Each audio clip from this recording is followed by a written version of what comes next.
A few miles south of Soledad, the Salinas River drops in close to the hillside bank and runs deep and green. The water is warm, too, for it has slipped twinkling over the yellow sands in the sunlight before reaching the narrow pool. On one side of the river, the golden foothill slopes curve up to the strong and rocky Gabilan Mountains, but on the valley side the water is lined with trees. Willows, fresh and green with every spring, carrying in their lower leaf junctures the debris of the winter's flooding, and sycamores with mottled white recumbent limbs and branches that arch over the pool. On the sandy bank under the trees, the leaves lie deep and so crisp that a lizard makes a great skittering if he runs among them. Rabbits come out of the brush to sit on the sand in the evening, and the damp flats are covered with the night tracks of coons, and with the spread pads of dogs from the ranches, and with the split wedge tracks of deer that come to drink in the dark. There's a path through the willows and among the sycamores, a path beaten hard by boys coming down from the ranches to swim in the deep pool, and beaten hard by tramps who come wearily down from the highway in the evening to jungle up near water. In front of the low horizontal limb of a giant sycamore, there's an ash pile made by many fires. The limb is worn smooth by men who have sat on it. Evening of a hot day started the little wind to moving among the leaves. The shade climbed up the hills toward the top. On the sandbanks the rabbits sat as quietly as little gray sculptured stones. And then, from the direction of the state highway, came the sound of footsteps on crisp sycamore leaves. The rabbits hurried noiselessly for cover. A stilted heron labored up into the air and pounded downriver. For a moment the place was lifeless. And then 2 men emerged from the path and came into the opening by the green pool. They had walked in single file down the path, and even in the open one stayed behind the other. Both were dressed in denim trousers and in denim coats with brass buttons. Both wore black, shapeless hats, and both carried tight blanket rolls slung over their shoulders. The first man was small and quick, dark of face, with restless eyes and sharp, strong features. Every part of him was defined: small, strong hands, slender arms, a thin and bony nose. Behind him walked his opposite, a huge man, shapeless of face, with large, pale eyes, with wide, sloping shoulders, and he walked heavily, dragging his feet a little, the way a bear drags his paws. His arms didn't swing at his sides, but hung loosely. The first man stopped short in the clearing, and the follower nearly ran over him. He took off his hat and wiped the sweatband with his forefinger and snapped the moisture off. His huge companion dropped his blankets and flung himself down and drank from the surface of the green pool, drank with long gulps, snorting into the water like a horse. The small man stepped nervously beside him. "Lenny," he said sharply. "Lenny, for God's sake, don't drink so much." Lenny continued to snort into the pool. The small man leaned over and shook him by the shoulder. "Lenny, you're going to be sick like you was last night." Lenny dipped his whole head under, hat and all, and then he sat up on the bank and his hat dripped down on his blue coat and ran down his back. "That's good," he said. "You drink some, George. You take a good big drink." He smiled happily. George unslung his bindle and dropped it gently on the bank. "I ain't sure it's good water," he said. "Looks kind of scummy." Lenny dabbled his big paw in the water and wiggled his fingers so the water arose in little splashes. Rings widened across the pool to the other side and came back again. Lenny watched them go. "Look, George, look what I done." George knelt beside the pool and drank from his hand with quick scoops.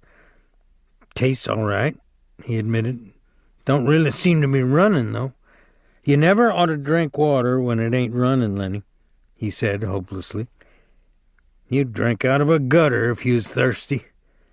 He threw a scoop of water into his face and rubbed it about with his hand under his chin and around the back of his neck. Then he replaced his hat, pushed himself back from the river, drew up his knees, and embraced them. Lenny, who had been watching, imitated George exactly. He pushed himself back, drew up his knees, embraced them, looked over to George to see whether he had it just right. He pulled his hat down a little more over his eyes, the way George's hat was. George stared morosely at the water. The rims of his eyes were red with sun glare. He said angrily, "We could just as well have rode clear to the ranch if that bastard bus driver knew what he was talking about. Just a little stretch down the highway," he says. Just a little stretch. Got him near 4 miles, that's what it was. Didn't want to stop at the ranch gate, that's what. Too goddamn lazy to pull up. Wonder he isn't too damn good to stop in Soledad at all. Kicks us out and says, "Just a little stretch down the road." I bet it was more than 4 miles. Damn hot day.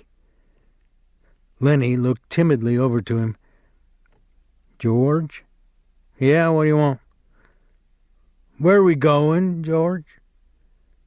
The little man jerked down the brim of his hat and scowled over at Lenny. "So you forgot that already, did you?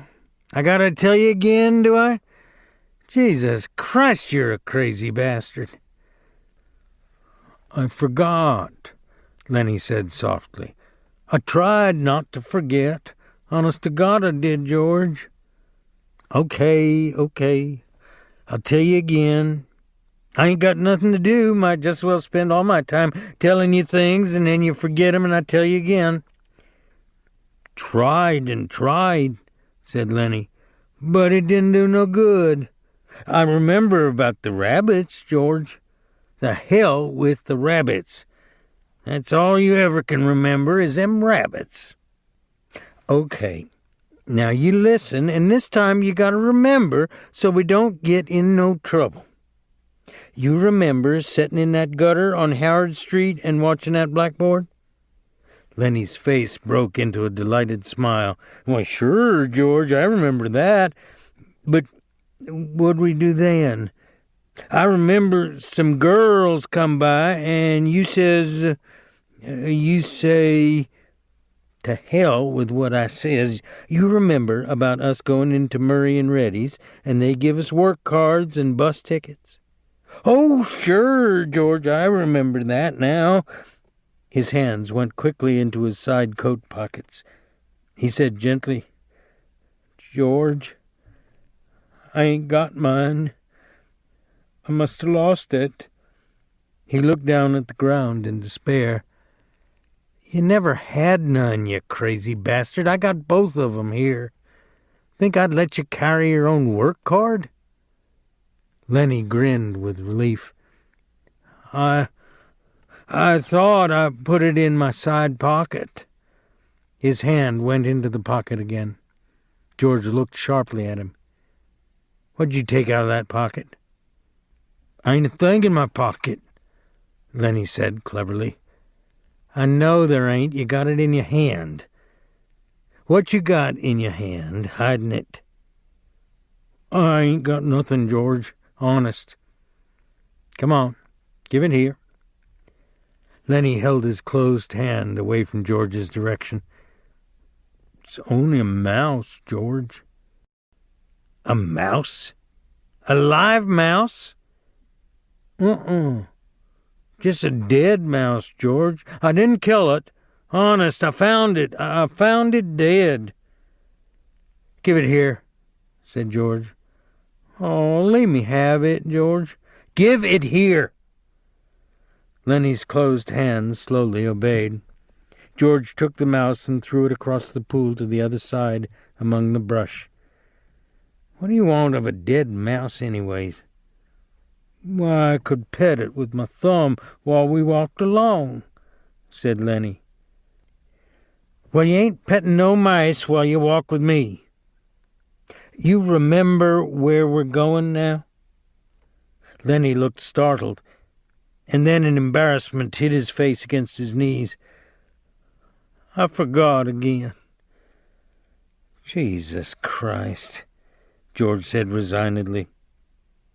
"Well, look, we're going to work on a ranch like the one we come from up north." "Up north?" "In Weed." "Oh, sure, I remember. In Weed. That ranch we're going to is right down there, about a quarter mile. We're going to go in and see the boss. Now look, I'll give him the work tickets, but you ain't going to say a word. You just stand there and don't say nothing. If he finds out what a crazy bastard you are, we won't get no job. But if he sees you work before he hears you talk, we're set. You got that?" "Sure, George. Sure, I got it." "Okay. Now, when we go in to see the boss, what are you going to do?" Lenny thought. His face grew tight with thought. "I ain't gonna say nothing, just gonna stand there." "Good boy. That's swell. You say that over 2-3 times so you're sure you won't forget it." Lenny droned to himself softly. "I ain't gonna say nothing. I ain't gonna say nothing. I ain't gonna say nothing." "Okay," said George, "and you ain't gonna do no bad things like you done in Weed, neither." Lenny looked puzzled. "Like I done in Weed? Oh, so you forgot that too, did you? Well, I ain't gonna remind you, fear you do it again." A light of understanding broke on Lenny's face.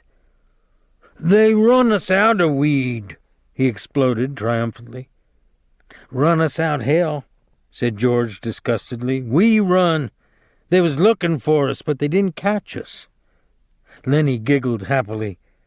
"I didn't forget that, you bet." George lay back on the sand and crossed his hands under his head, and Lenny imitated him, raising his head to see whether he were doing it right. "God, you're a lot of trouble," said George. "I could get along so easy and so nice if I didn't have you on my tail. I could live so easy and maybe have a girl." For a moment, Lenny lay quiet, and then he said hopefully, "We gonna work on a ranch, George?" "All right, you got that. But we're gonna sleep here because I got a reason." The day was going fast now. Only the tops of the Gabilan Mountains flamed with the light of the sun that had gone from the valley. A water snake slipped along on the pool, its head held up like a little periscope. The reeds jerked slightly in the current. Far off toward the highway, a man shouted something, and another man shouted back. The sycamore limbs rustled under a little wind that died immediately. "George, why ain't we going on to the ranch and get some supper? They got supper at the ranch." George rolled on his side. "No reason at all for you. I like it here. Tomorrow we're going to go to work. I seen thrashing machines on the way down. That means we'll be bucking grain bags, busting a gut. Tonight I'm going to lay right here and look up. I like it." Lenny got up on his knees and looked down at George. "Ain't we going to have no supper?" "Sure we are. If you gather up some dead willow sticks. I got 3 cans of beans in my bindle. You get a fire ready. I'll give you a match when you get the sticks together, and we'll heat the beans and have supper." Lenny said, "I like beans with ketchup." "Well, we ain't got no ketchup. You go get wood, and don't you fool around. It'll be dark before long." Lenny lumbered to his feet and disappeared in the brush. George lay where he was and whistled softly to himself. There were sounds of splashings down the river in the direction Lenny had taken. George stopped whistling and listened. "Poor bastard," he said softly, and then went on whistling again. In a moment, Lenny came crashing back through the brush. He carried one small willow stick in his hand. George sat up. "All right," he said brusquely, "give me that mouse." But Lenny made an elaborate pantomime of innocence. "What mouse, George? I ain't got no mouse." George held out his hand. "Come on. Give it to me. You ain't putting nothing over." Lenny hesitated, backed away, looked wildly at the brush line, as though he contemplated running for his freedom. George said coldly, "You going to give me that mouse, or do I have to sock you?" "Give you what, George?" "You know goddamn well what. I want that mouse." Lenny reluctantly reached into his pocket. His voice broke a little. "I don't know why I can't keep it. It ain't nobody's mouse. I didn't steal it. I found it lying right beside the road." George's hand remained outstretched imperiously. Slowly, like a terrier who doesn't want to bring a ball to its master, Lenny approached, drew back, approached again. George snapped his fingers sharply, and at the sound, Lenny laid the mouse in his hand. "I wasn't doing nothing bad with it, George. Just stroking it." George stood up and threw the mouse as far as he could into the darkening brush, and then he stepped to the pool and washed his hands. "You crazy fool. Don't you think I could see your feet was wet where you went across the river to get it?" He heard Lenny's whimpering cry and wheeled about. "Blubbering like a baby. Jesus Christ. Big guy like you." Lenny's lip quivered and tears started in his eyes. "Oh, Lenny." George put his hand on Lenny's shoulder. "I ain't taking it away just for meanness. That mouse ain't fresh, Lenny. And besides, you've broke it petting it. You get another mouse that's fresh, and I'll let you keep it a little while." Lenny sat down on the ground and hung his head dejectedly. "I don't know where there is no other mouse. I remember a lady used to give 'em to me, every one she got. But that lady ain't here." George scoffed. "Lady, huh? Don't even remember who that lady was. That was your own Aunt Clara, and she stopped giving 'em to you. You always killed 'em." Lenny looked sadly up at him. "They was so little," he said apologetically. "I'd pet 'em, and pretty soon they bit my fingers, and I pinched their heads a little, and then they was dead, because they was so little. I wish we'd get the rabbits pretty soon, George. They ain't so little." "To hell with the rabbits. And you ain't to be trusted with no live mice. Your Aunt Clara give you a rubber mouse, and you wouldn't have nothing to do with it." "It wa'n't no good to pet," said Lenny. The flame of the sunset lifted from the mountain tops, and dusk came into the valley, and a half-darkness came in among the willows and the sycamores. A big carp rose to the surface of the pool, gulped air, and then sank mysteriously into the dark water again, leaving widening rings on the water. Overhead the leaves whisked again, and little puffs of willow cotton blew down and landed on the pool's surface. "You gonna get that wood?" George demanded. "There's plenty right up against the back of that sycamore, floodwater wood. Now you get it." Lenny went behind the tree and brought out a litter of dried leaves and twigs. He threw them in a heap on the old ash pile and went back for more and more. It was almost night now. A dove's wings whistled over the water. George walked to the fire pile and lighted the dry leaves. The flame cracked up among the twigs and fell to work. George undid his bindle and brought out 3 cans of beans. He stood them about the fire, close in against the blaze, but not quite touching the flame. "There's enough beans for 4 men," George said. Lenny watched him from over the fire. He said patiently, "I like 'em with ketchup." "Well, we ain't got any," George exploded. "Whatever we ain't got, that's what you want. God Almighty! If I was alone, I could live so easy. I could go get a job and work and no trouble, no mess at all. And when the end of the month come, I could take my $50 and go into town and get whatever I want. Well, I could stay in a cat house all night. I could eat any place I want, hotel or any place, and order any damn thing I could think of. And I could do all that every damn month. Get a gallon of whiskey or sit in a pool room and play cards or shoot pool." Lenny knelt and looked over the fire at the angry George.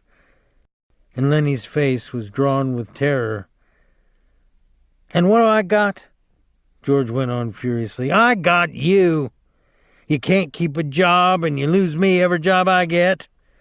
Just keep me shoving all over the country all the time, and that ain't the worst. You get in trouble. You do bad things, and I gotta get you out." His voice rose nearly to a shout. "You crazy son of a bitch! You keep me in hot water all the time." He took on the elaborate manner of little girls when they're mimicking one another. "Just wanted to feel that girl's dress. Just wanted to pet it like it was a mouse. Well, how the hell did she know you just wanted to feel her dress? She jerks back, and you hold on like it was a mouse. She yells, and we gotta hide in an irrigation ditch all day with guys looking for us, and we gotta sneak out in the dark and get out of the country. All the time, something like that. All the time. I wished I could put you in a cage with about 1,000,000 mice and let you have fun." His anger left him suddenly. He looked across the fire at Lenny's anguished face, and then he looked ashamedly at the flames. It was quite dark now, but the fire lighted the trunks of the trees and the curving branches overhead. Lenny crawled slowly and cautiously around the fire until he was close to George. He sat back on his heels. George turned the bean cans so that another side faced the fire. He pretended to be unaware of Lenny so close beside him. "George?"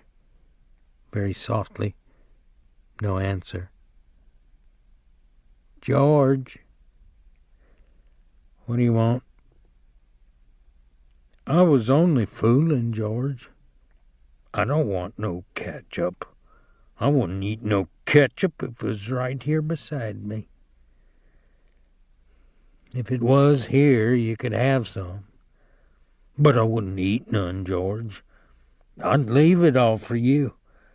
You could cover your beans with it, and I wouldn't touch none of it." George still stared morosely at the fire.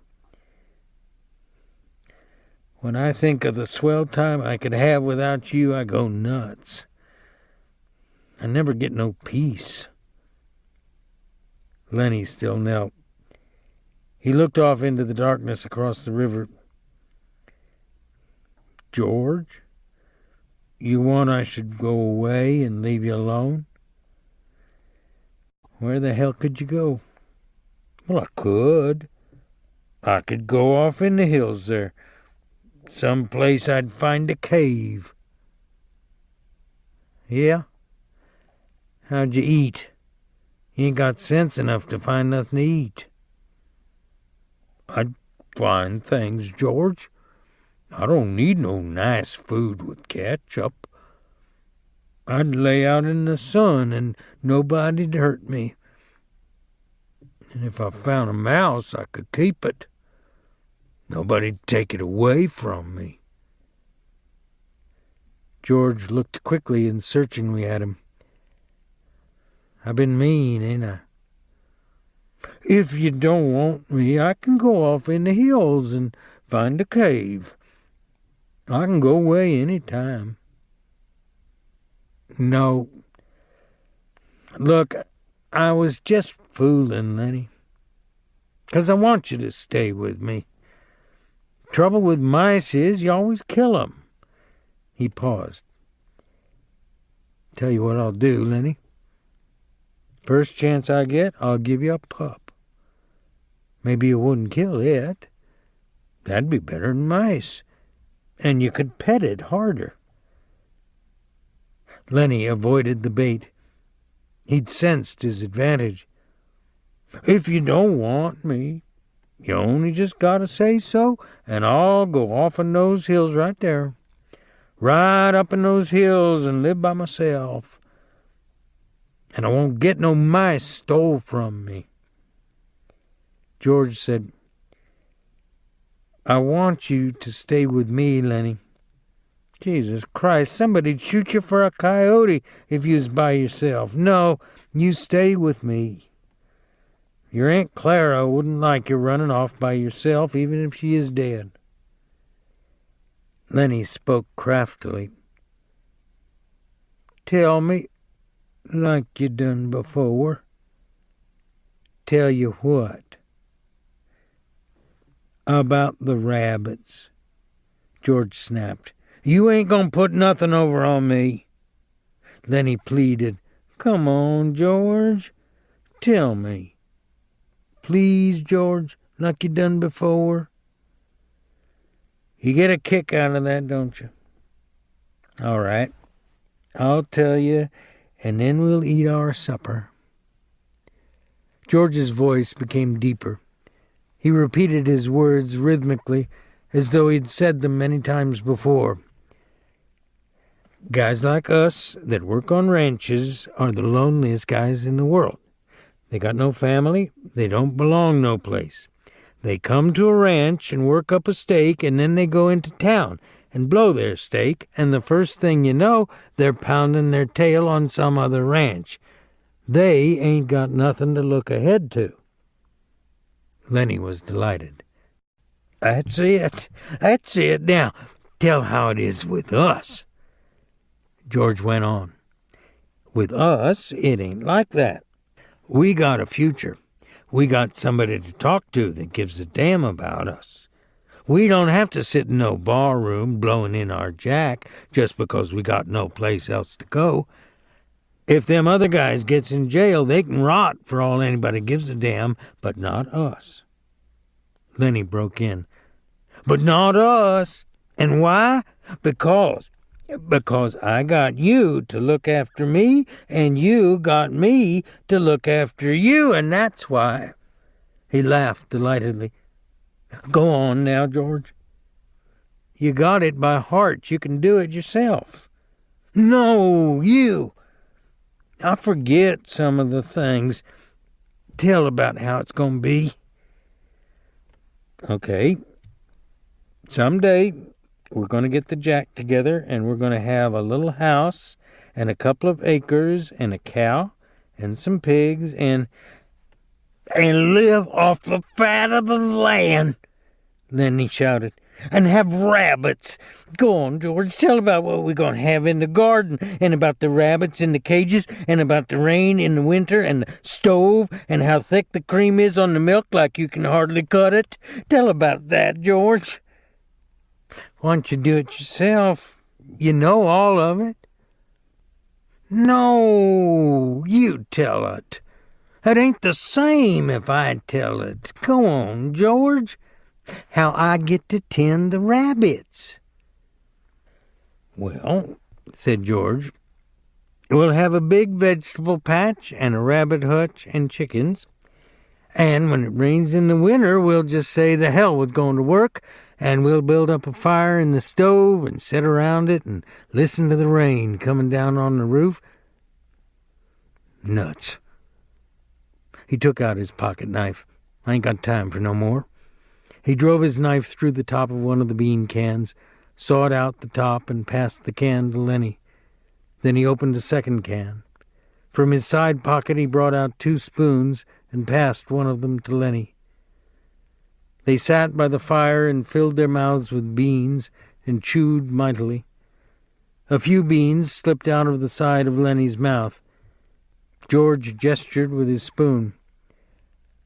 What you gonna say tomorrow when the boss asks you questions? Lenny stopped chewing and swallowed. His face was concentrated.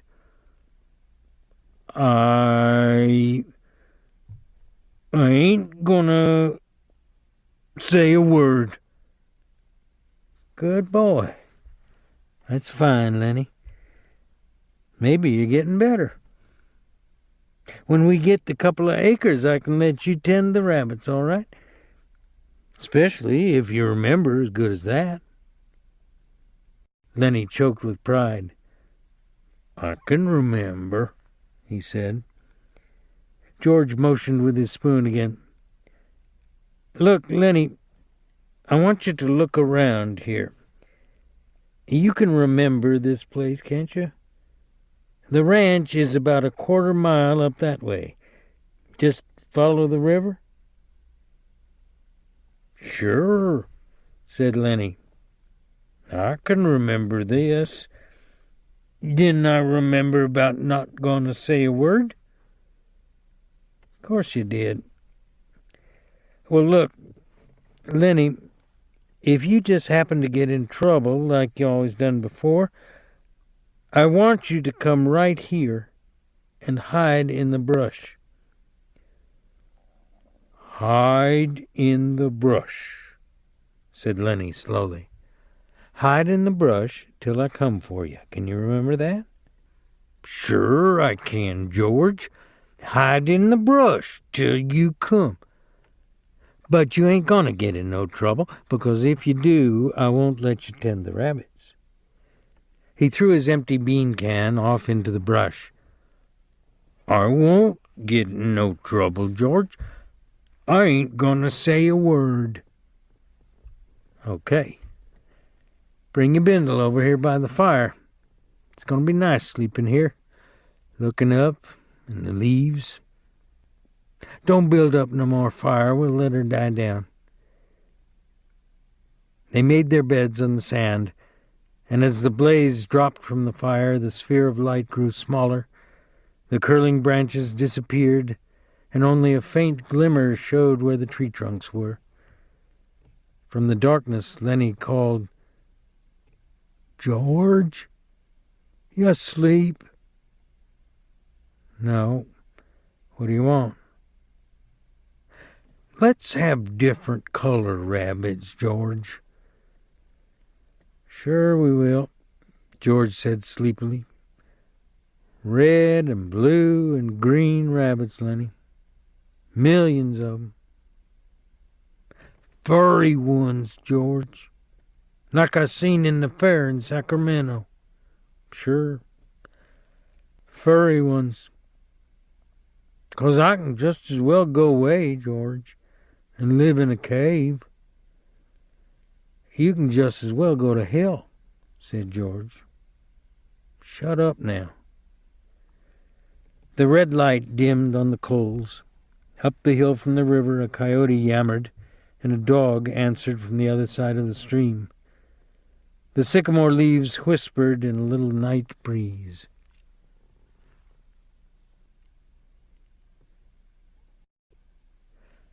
The bunkhouse was a long rectangular building. Inside, the walls were whitewashed and the floor unpainted. In 3 walls there were small square windows, and in the fourth a solid door with a wooden latch. Against the walls were 8 bunks, 5 of them made up with blankets and the other 3 showing their burlap ticking. Over each bunk there was nailed an apple box with the opening forward so that it made 2 shelves for the personal belongings of the occupant of the bunk. And these shelves were loaded with little articles, soap and talcum powder, razors, and those Western magazines ranchmen love to read and scoff at and secretly believe. And there were medicines on the shelves and little vials, combs, and from nails on the box sides a few neckties. Near one wall there was a black cast-iron stove, its stovepipe going straight up through the ceiling. In the middle of the room stood a big square table littered with playing cards, and around it were grouped boxes for the players to sit on. At about 10 o'clock in the morning, the sun threw a bright, dust-laden bar through one of the side windows, and in and out of the beam flies shot like rushing stars. The wooden latch raised. The door opened, and a tall, stoop-shouldered old man came in. He was dressed in blue jeans, and he carried a big push-broom in his left hand. Behind him came George, and behind George, Lenny. "The boss was expecting you last night," the old man said. "He was sore as hell when you wasn't here to go out this morning." He pointed with his right arm, and out of the sleeve came a round, stick-like wrist, but no hand. "You can have them 2 beds there," he said, indicating 2 bunks near the stove. George stepped over and threw his blankets down on the burlap sack of straw that was a mattress. He looked into his box shelf and then picked a small yellow can from it. "Say, what the hell's this?" "I don't know," said the old man. "Says positively kills lice, roaches, and other scourges. What the hell kind of bed you giving us anyway? We don't want no pants rabbits." The old swamper lifted his broom and held it between his elbow and his side while he held out his hand for the can. He studied the label carefully.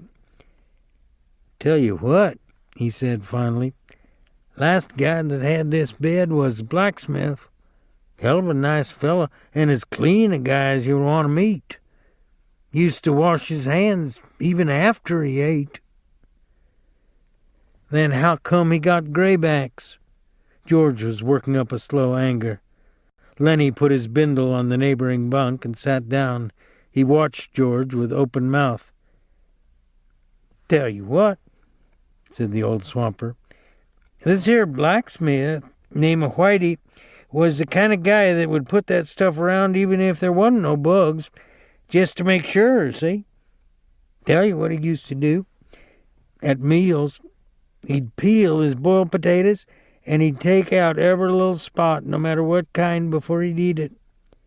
And if there was a red splotch on an egg, he'd scrape it off. Finally quit about the food. That's the kind of guy he was. Clean. Used to dress up Sundays even when he wasn't going no place. Put on a necktie even. And then sit in the bunkhouse."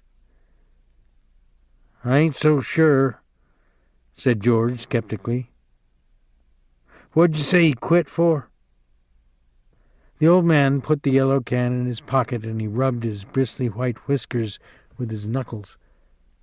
"Why, he just quit, the way a guy will. Says it was the food. Just wanted to move. Didn't give no other reason but the food. Just says give him my time one night, the way any guy would." George lifted his tick and looked underneath it. He leaned over and inspected the sacking closely. Immediately Lenny got up and did the same with his bed. Finally George seemed satisfied. He unrolled his bindle and put things on the shelf, his razor and bar of soap, his comb and bottle of pills, his liniment and leather wristband. Then he made his bed up neatly with blankets. The old man said, "I guess the boss will be out here in a minute. He was sure burned when you wasn't here this morning. Come right in when we was eating breakfast and says, "Where the hell's them new men?" And he gave the stable buck hell, too. George patted a wrinkle out of his bed and sat down. "Give the stable buck hell?" he asked. "Sure. You see, the stable buck's a nigger." "Nigger, huh?" "Yeah. Nice fella, too. Got a crooked back where a horse kicked him. The boss gives him hell when he's mad, but the stable buck don't give a damn about that. He reads a lot. Got books in his room." "What kind of guy is the boss?" George asked. "Well, he's a pretty nice fella. Gets pretty mad sometimes, but he's pretty nice. Tell you what, know what he done Christmas? Bring a gallon of whiskey right in here and says, 'Drink hearty, boys. Christmas comes but once a year.'" "The hell he did? Whole gallon?" "Yes, sir. Jesus, we had fun. They let the nigger come in that night. Little Skinner named Smitty took after the nigger. Done pretty good, too. The guys wouldn't let him use his feet, so the nigger got him. If he could have used his feet, Smitty says he would have killed the nigger.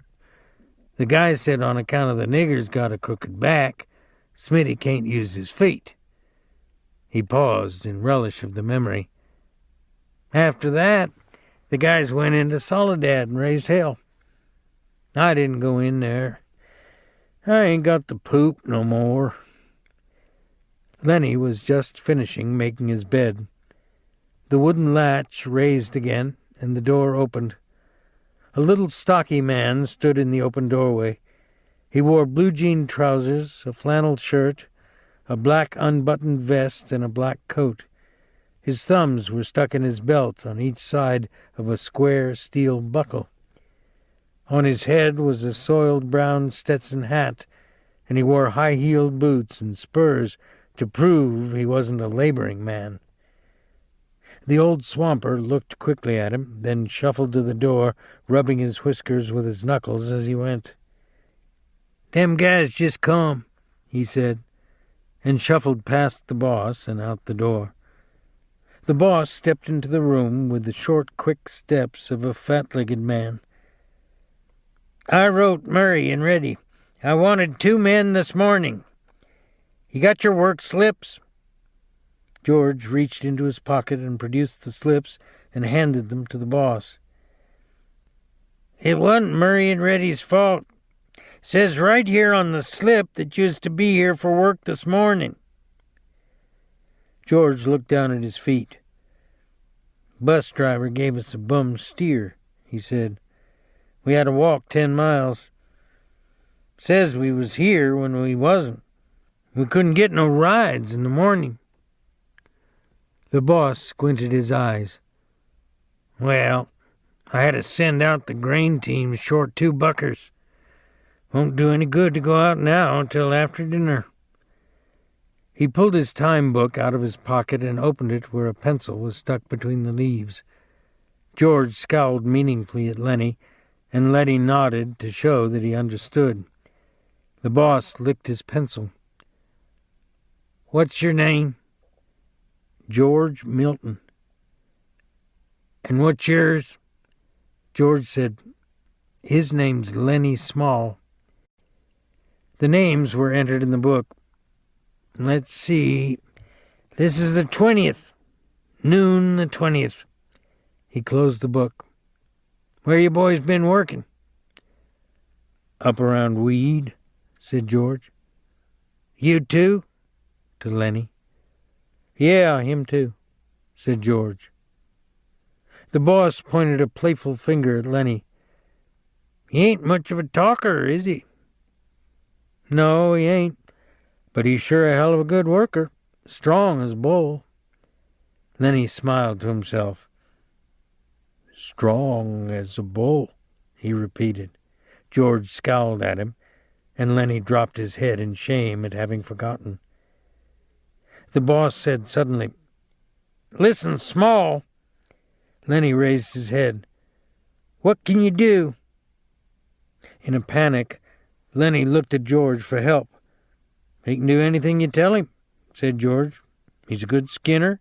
He can wrestle grain bags, drive a cultivator.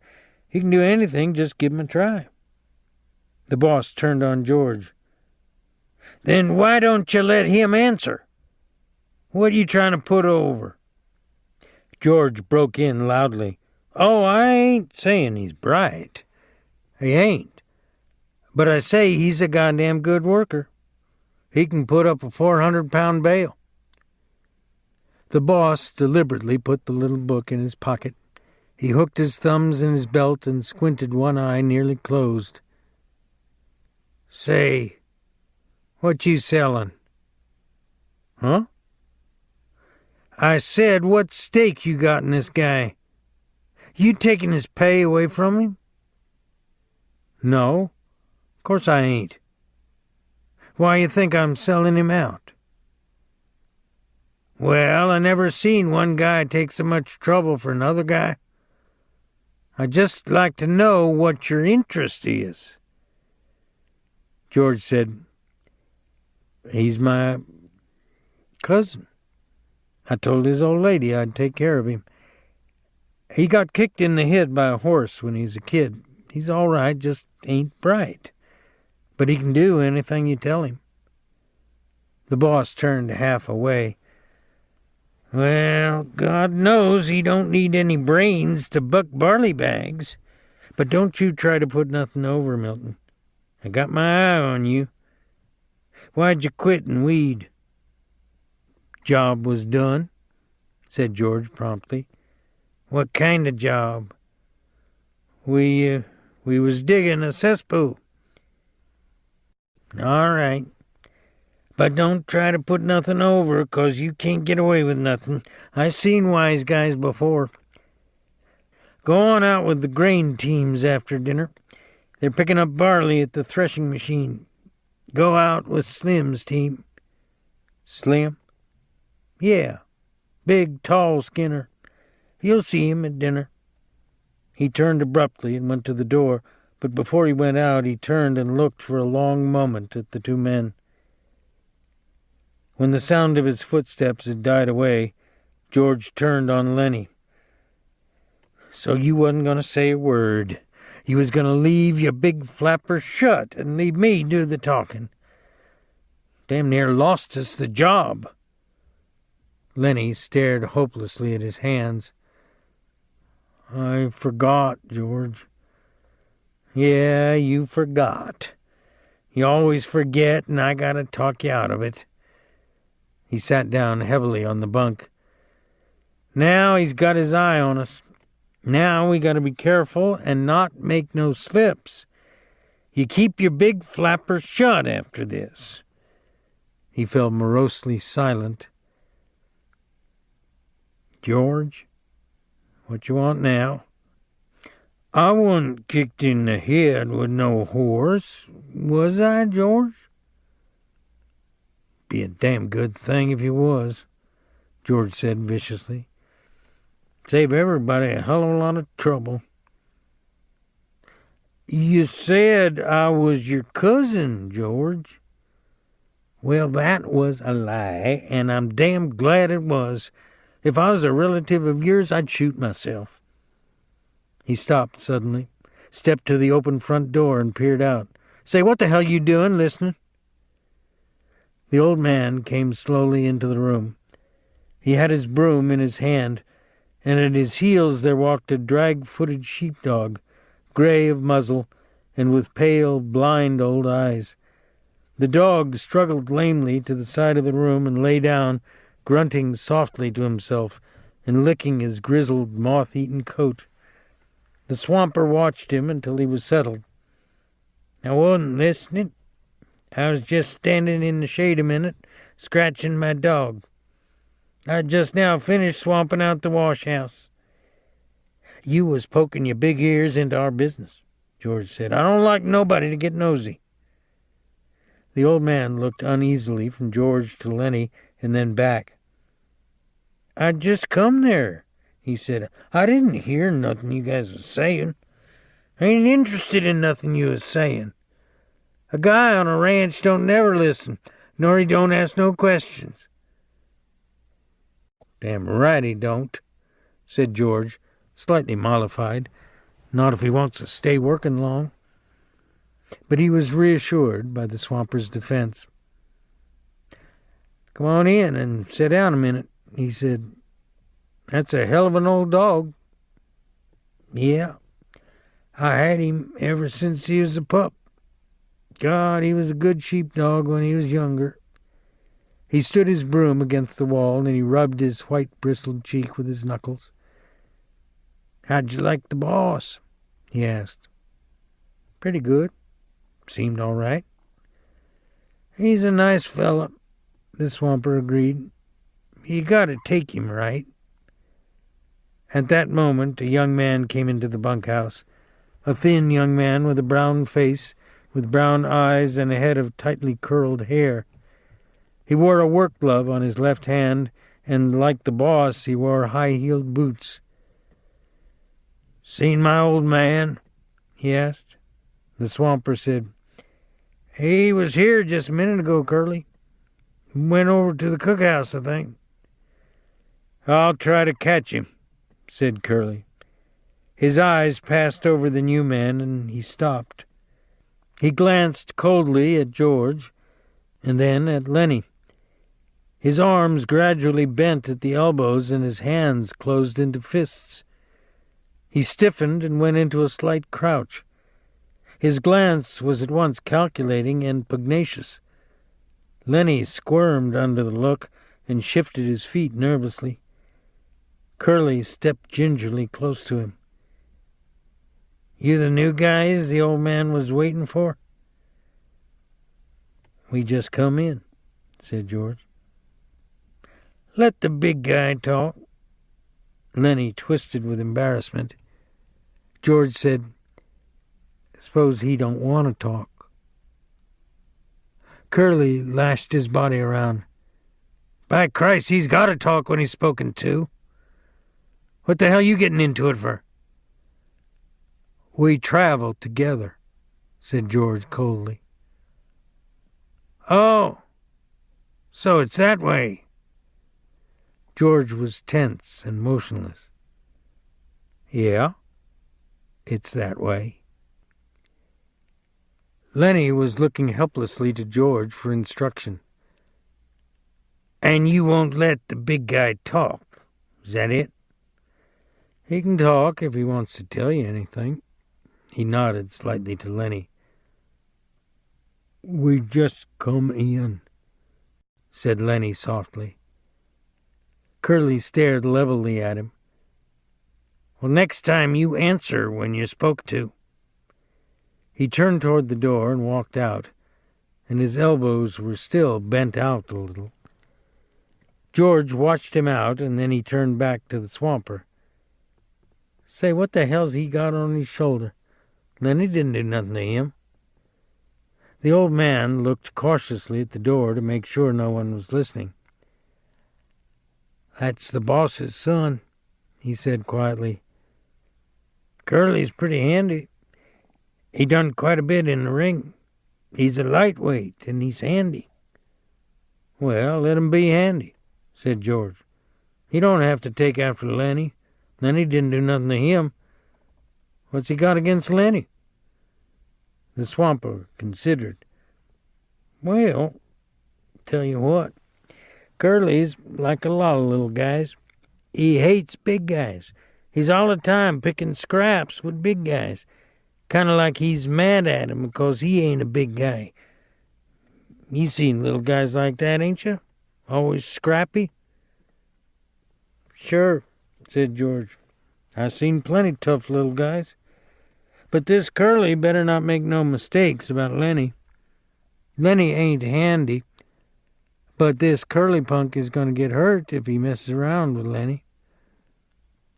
"Well, Curly's pretty handy," the swamper said skeptically. "Never did seem right to me. Suppose Curly jumps a big guy and licks him. Everybody says what a game guy Curly is. And suppose he does the same thing and gets licked.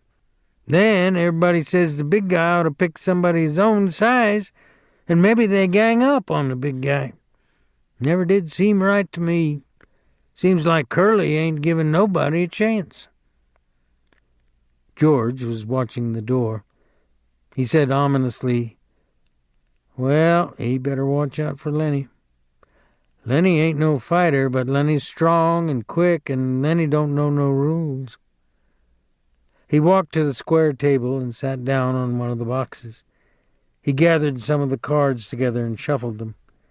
The old man sat down on another box.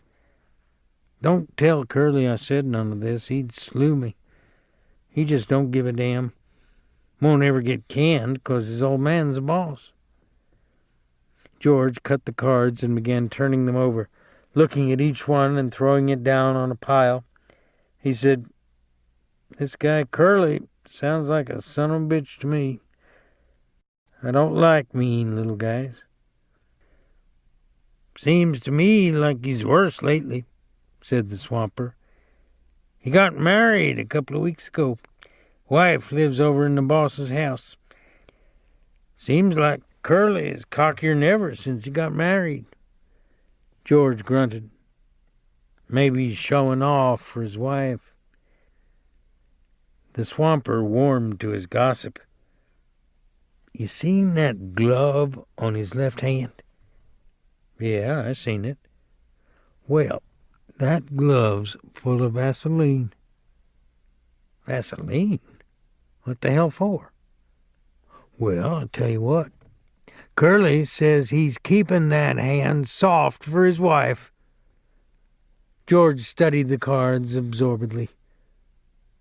"That's a dirty thing to tell around," he said.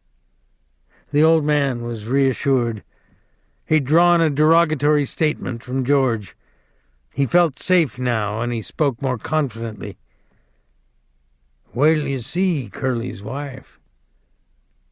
George cut the cards again and put out a solitaire lay, slowly and deliberately. "Purty?" he asked casually. "Yeah, purty. But—" George studied his cards. "But what?" "Well, she got the eye." "Yeah? Married 2 weeks and got the eye? Maybe that's why Curly's pants is full of ants. I seen her give Slim the eye. Slim's a jerk-line skinner, hell of a nice feller. Slim don't need to wear no high-heeled boots on a grain team. I seen her give Slim the eye. Curly never seen it, and I seen her give Carlson the eye." George pretended a lack of interest. "Looks like we was going to have fun." The swamper stood up from his box. "Know what I think?" George didn't answer. "Well, I think Curly's married a tart." "He ain't the first," said George. "There's plenty done that." The old man moved toward the door, and his ancient dog lifted his head and peered about, and then got painfully to his feet to follow. "I gotta be setting out the wash basins for the guys. The teams will be in before long. You guys gonna buck barley?" "Yeah." "You won't tell Curly nothing I said?" "Hell no." "Well, you look her over, mister.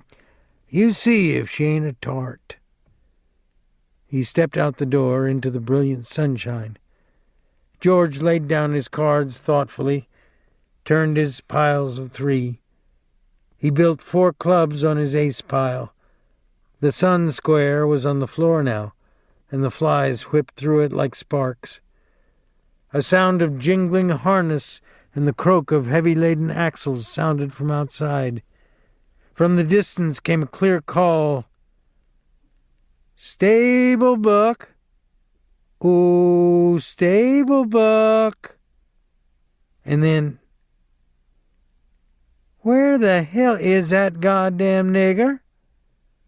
George stared at his solitaire lay, and then he flounced the cards together and turned around to Lenny. Lenny was lying down on the bunk, watching him. "Look, Lenny, This here ain't no setup. I'm scared. You gonna have trouble with that Curly guy. I've seen that kind before. He was kind of feeling you out. He figures he's got you scared, and he's gonna take a sock at you the first chance he gets. Lenny's eyes were frightened. I don't want no trouble, he said plaintively. Don't let him sock me, George.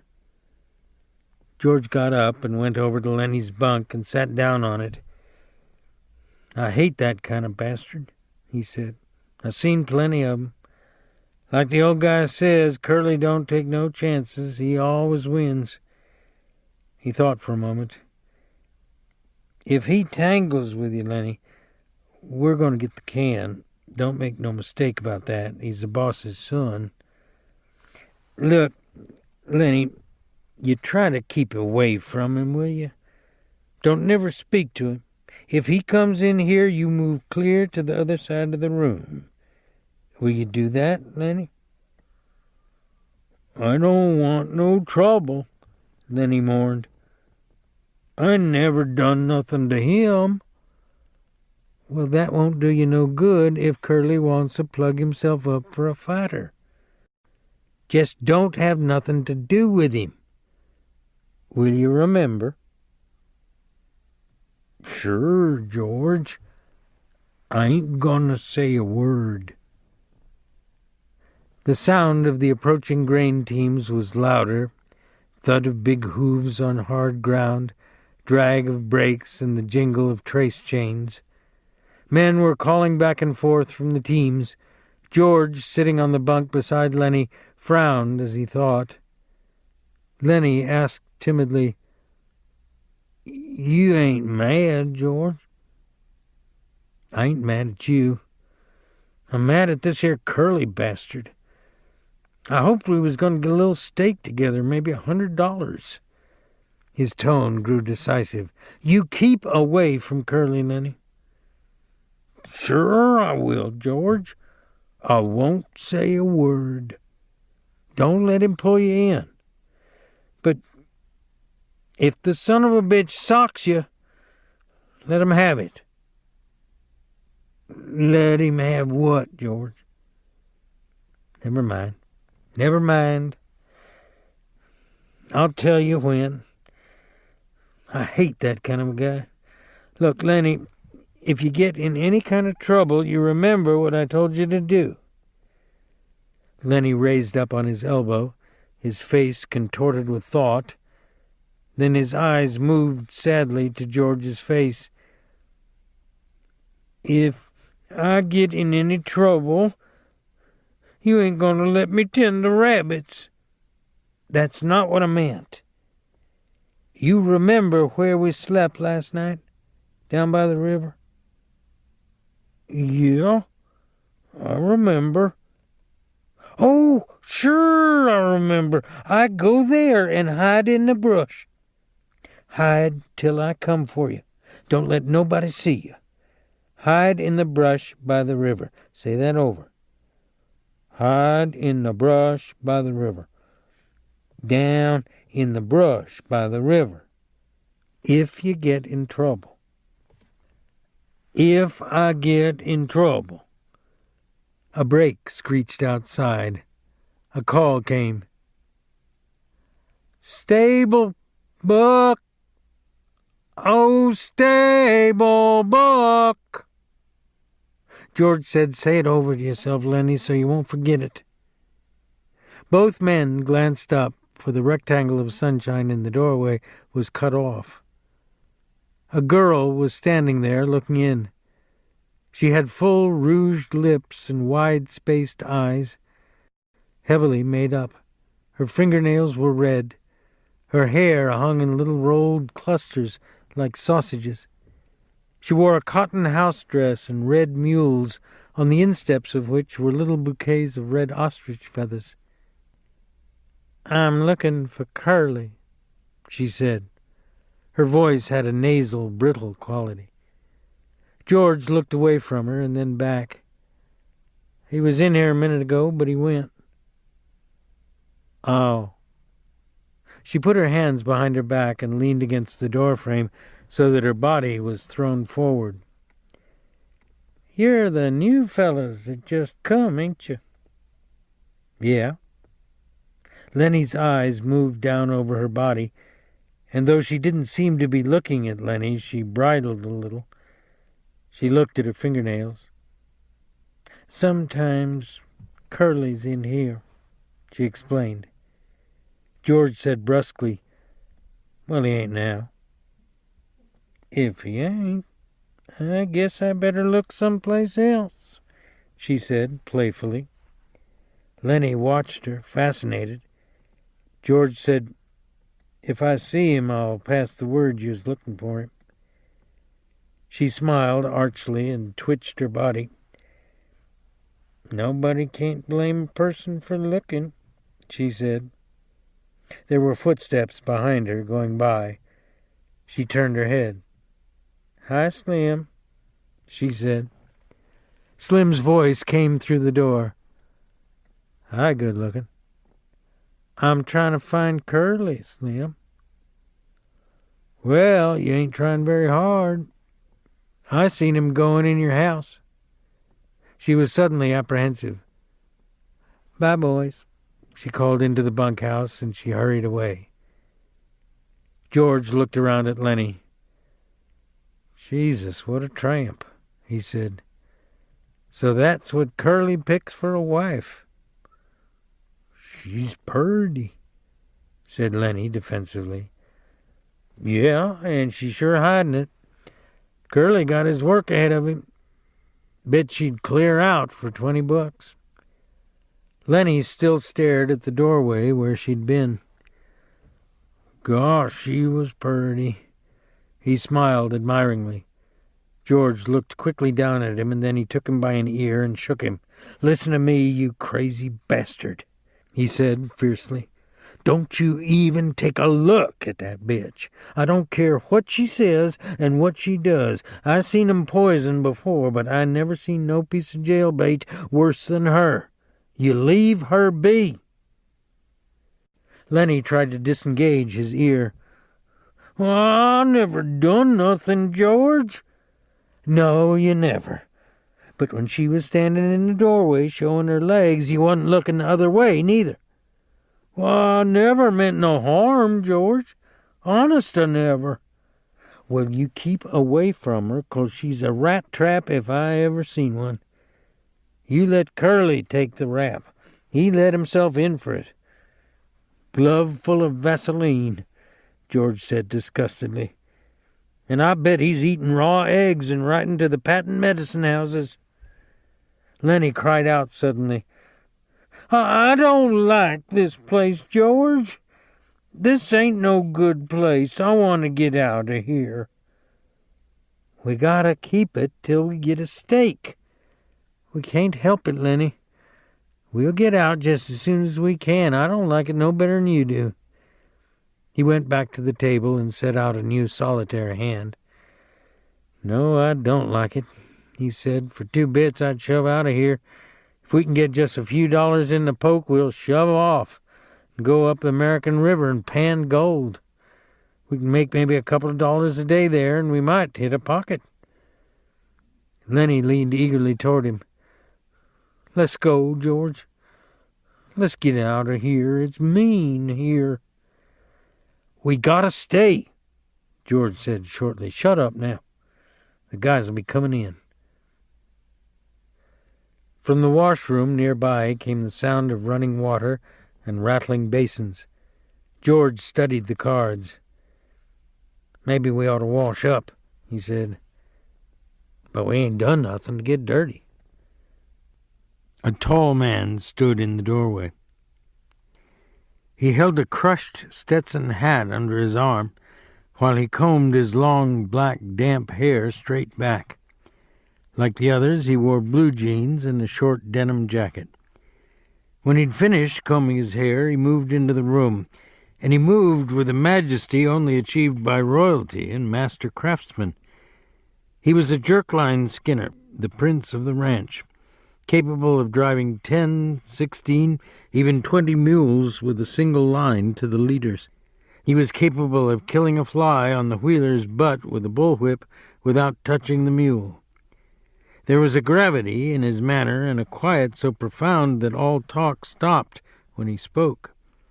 His authority was so great that his word was taken on any subject, be it politics or love.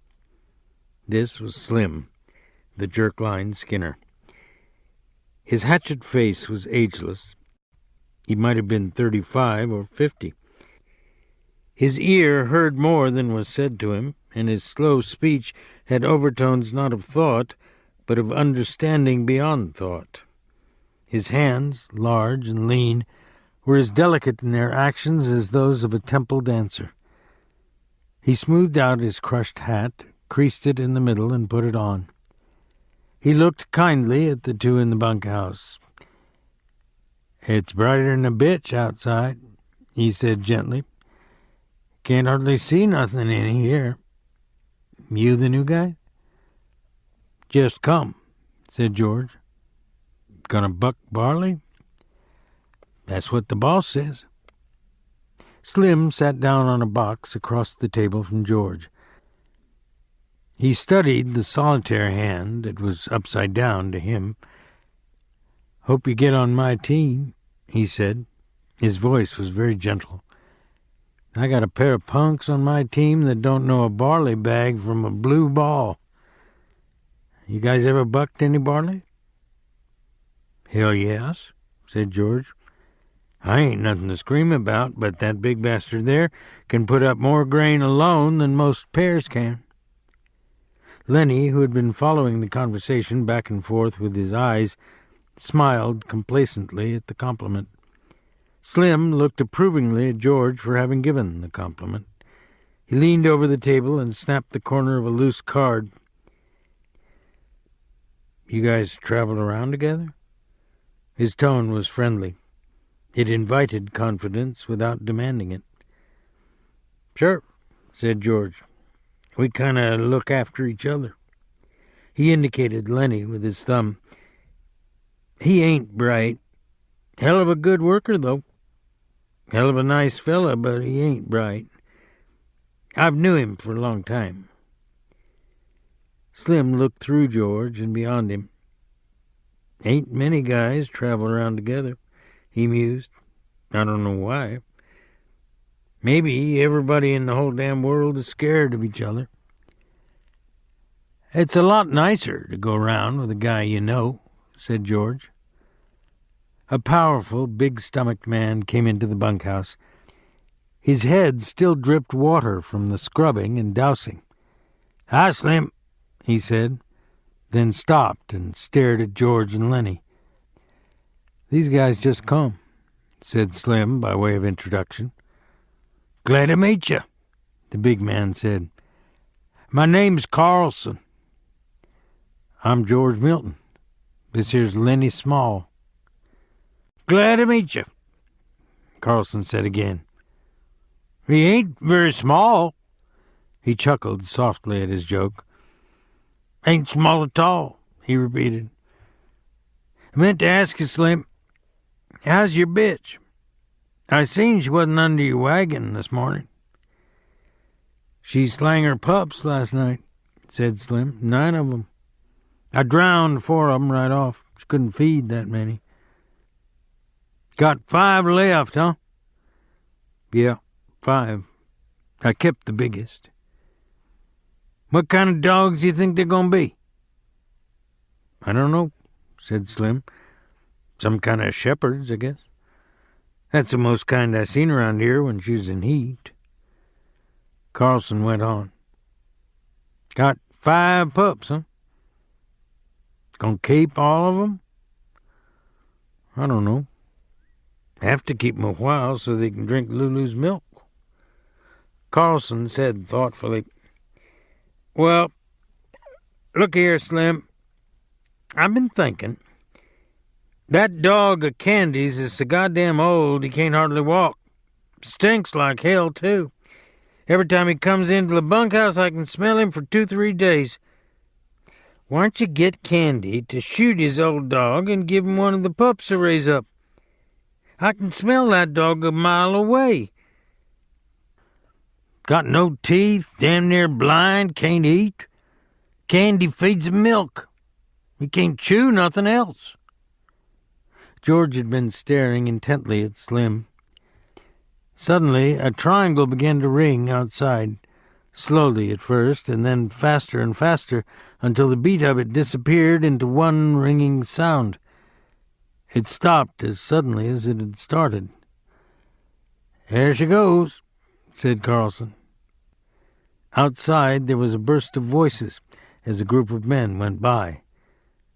Slim stood up slowly and with dignity. "Hey, you guys better come on while there's still something to eat. Won't be nothing left in a couple of minutes." Carlson stepped back to let Slim precede him, and then the two of them went out the door. Lenny was watching George excitedly. George rumpled his cards into a messy pile. "Yeah," George said. "I heard him, Lenny. I'll ask him." "A brown and white one," Lenny cried excitedly. "Come on, let's get dinner." "I don't know whether he got a brown and white one." Lenny didn't move from his bunk. "You ask him right away, George, so he won't kill no more of 'em." "Sure. Come on now, get up on your feet." Lenny rolled off his bunk and stood up, and the two of them started for the door. Just as they reached it, Curly bounced in. "You seen a girl around here?" he demanded angrily. George said coldly, "About half an hour ago, maybe." "Well, what the hell was she doing?" George stood still, watching the angry little man. He said insultingly, "She said she was looking for you." Curly seemed really to see George for the first time. His eyes flashed over George, took in his height, measured his reach, looked at his trim middle. "Well, which way'd she go?" he demanded at last. "I don't know," said George. "I didn't watch her go." Curly scowled at him and, turning, hurried out the door. George said, "You know, Lenny, I'm scared I'm going to tangle with that bastard myself. I hate his guts. Jesus Christ. Come on, there won't be a damn thing left to eat." They went out the door. The sunshine lay in a thin line under the window. From a distance there could be heard a rattle of dishes. After a moment, the ancient dog walked lamely in through the open door. He gazed about with mild, half-blind eyes. He sniffed and then lay down and put his head between his paws. Curly popped into the doorway again and stood looking into the room. The dog raised his head. But when Curly jerked out, the grizzled head sank to the floor again. Although there was evening brightness showing through the windows of the bunkhouse, inside it was dusk. Through the open door came the thuds and occasional clangs of a horseshoe game, and now and then the sound of voices raised in approval or derision. Slim and George came into the darkening bunkhouse together. Slim reached up over the card table and turned on the tin-shaded electric light. Instantly the table was brilliant with light, and the cone of the shade threw its brightness straight downward, leaving the corners of the bunkhouse still in dusk. Slim sat down on a box, and George took his place opposite. "It wasn't nothing," said Slim. "I would have had to drown most of 'em anyways. No need to thank me about that." George said, "It wasn't much to you, maybe, but it was a hell of a lot to him. Jesus Christ, I don't know how we're going to get him to sleep in here. He'll want to sleep right out in the barn with him. We'll have trouble keeping him from getting right in a box with them pups." "It wasn't nothing," Slim repeated. "Say, you sure was right about him.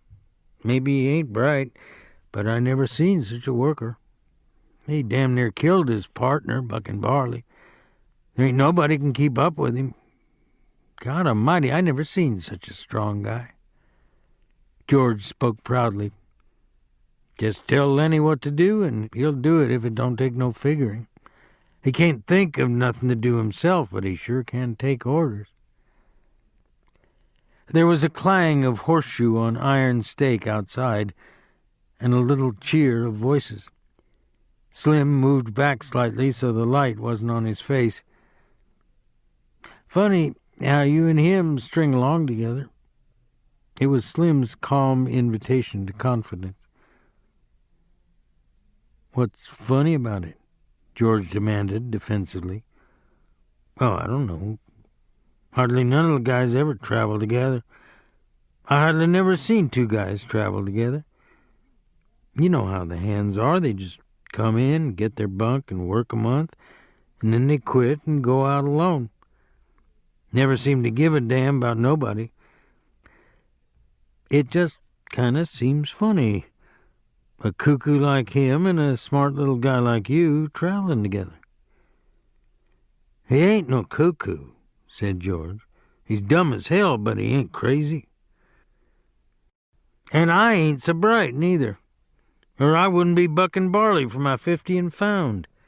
If I was bright, if I was even a little bit smart, I'd have my own little place and I'd be bringing in my own crops, instead of doing all the work and not getting what comes up out of the ground. George fell silent. He wanted to talk. Slim neither encouraged nor discouraged him. He just sat back, quiet and receptive. It ain't so funny, him and me going round together, George said at last. Him and me was both born in Auburn. I knowed his Aunt Clara.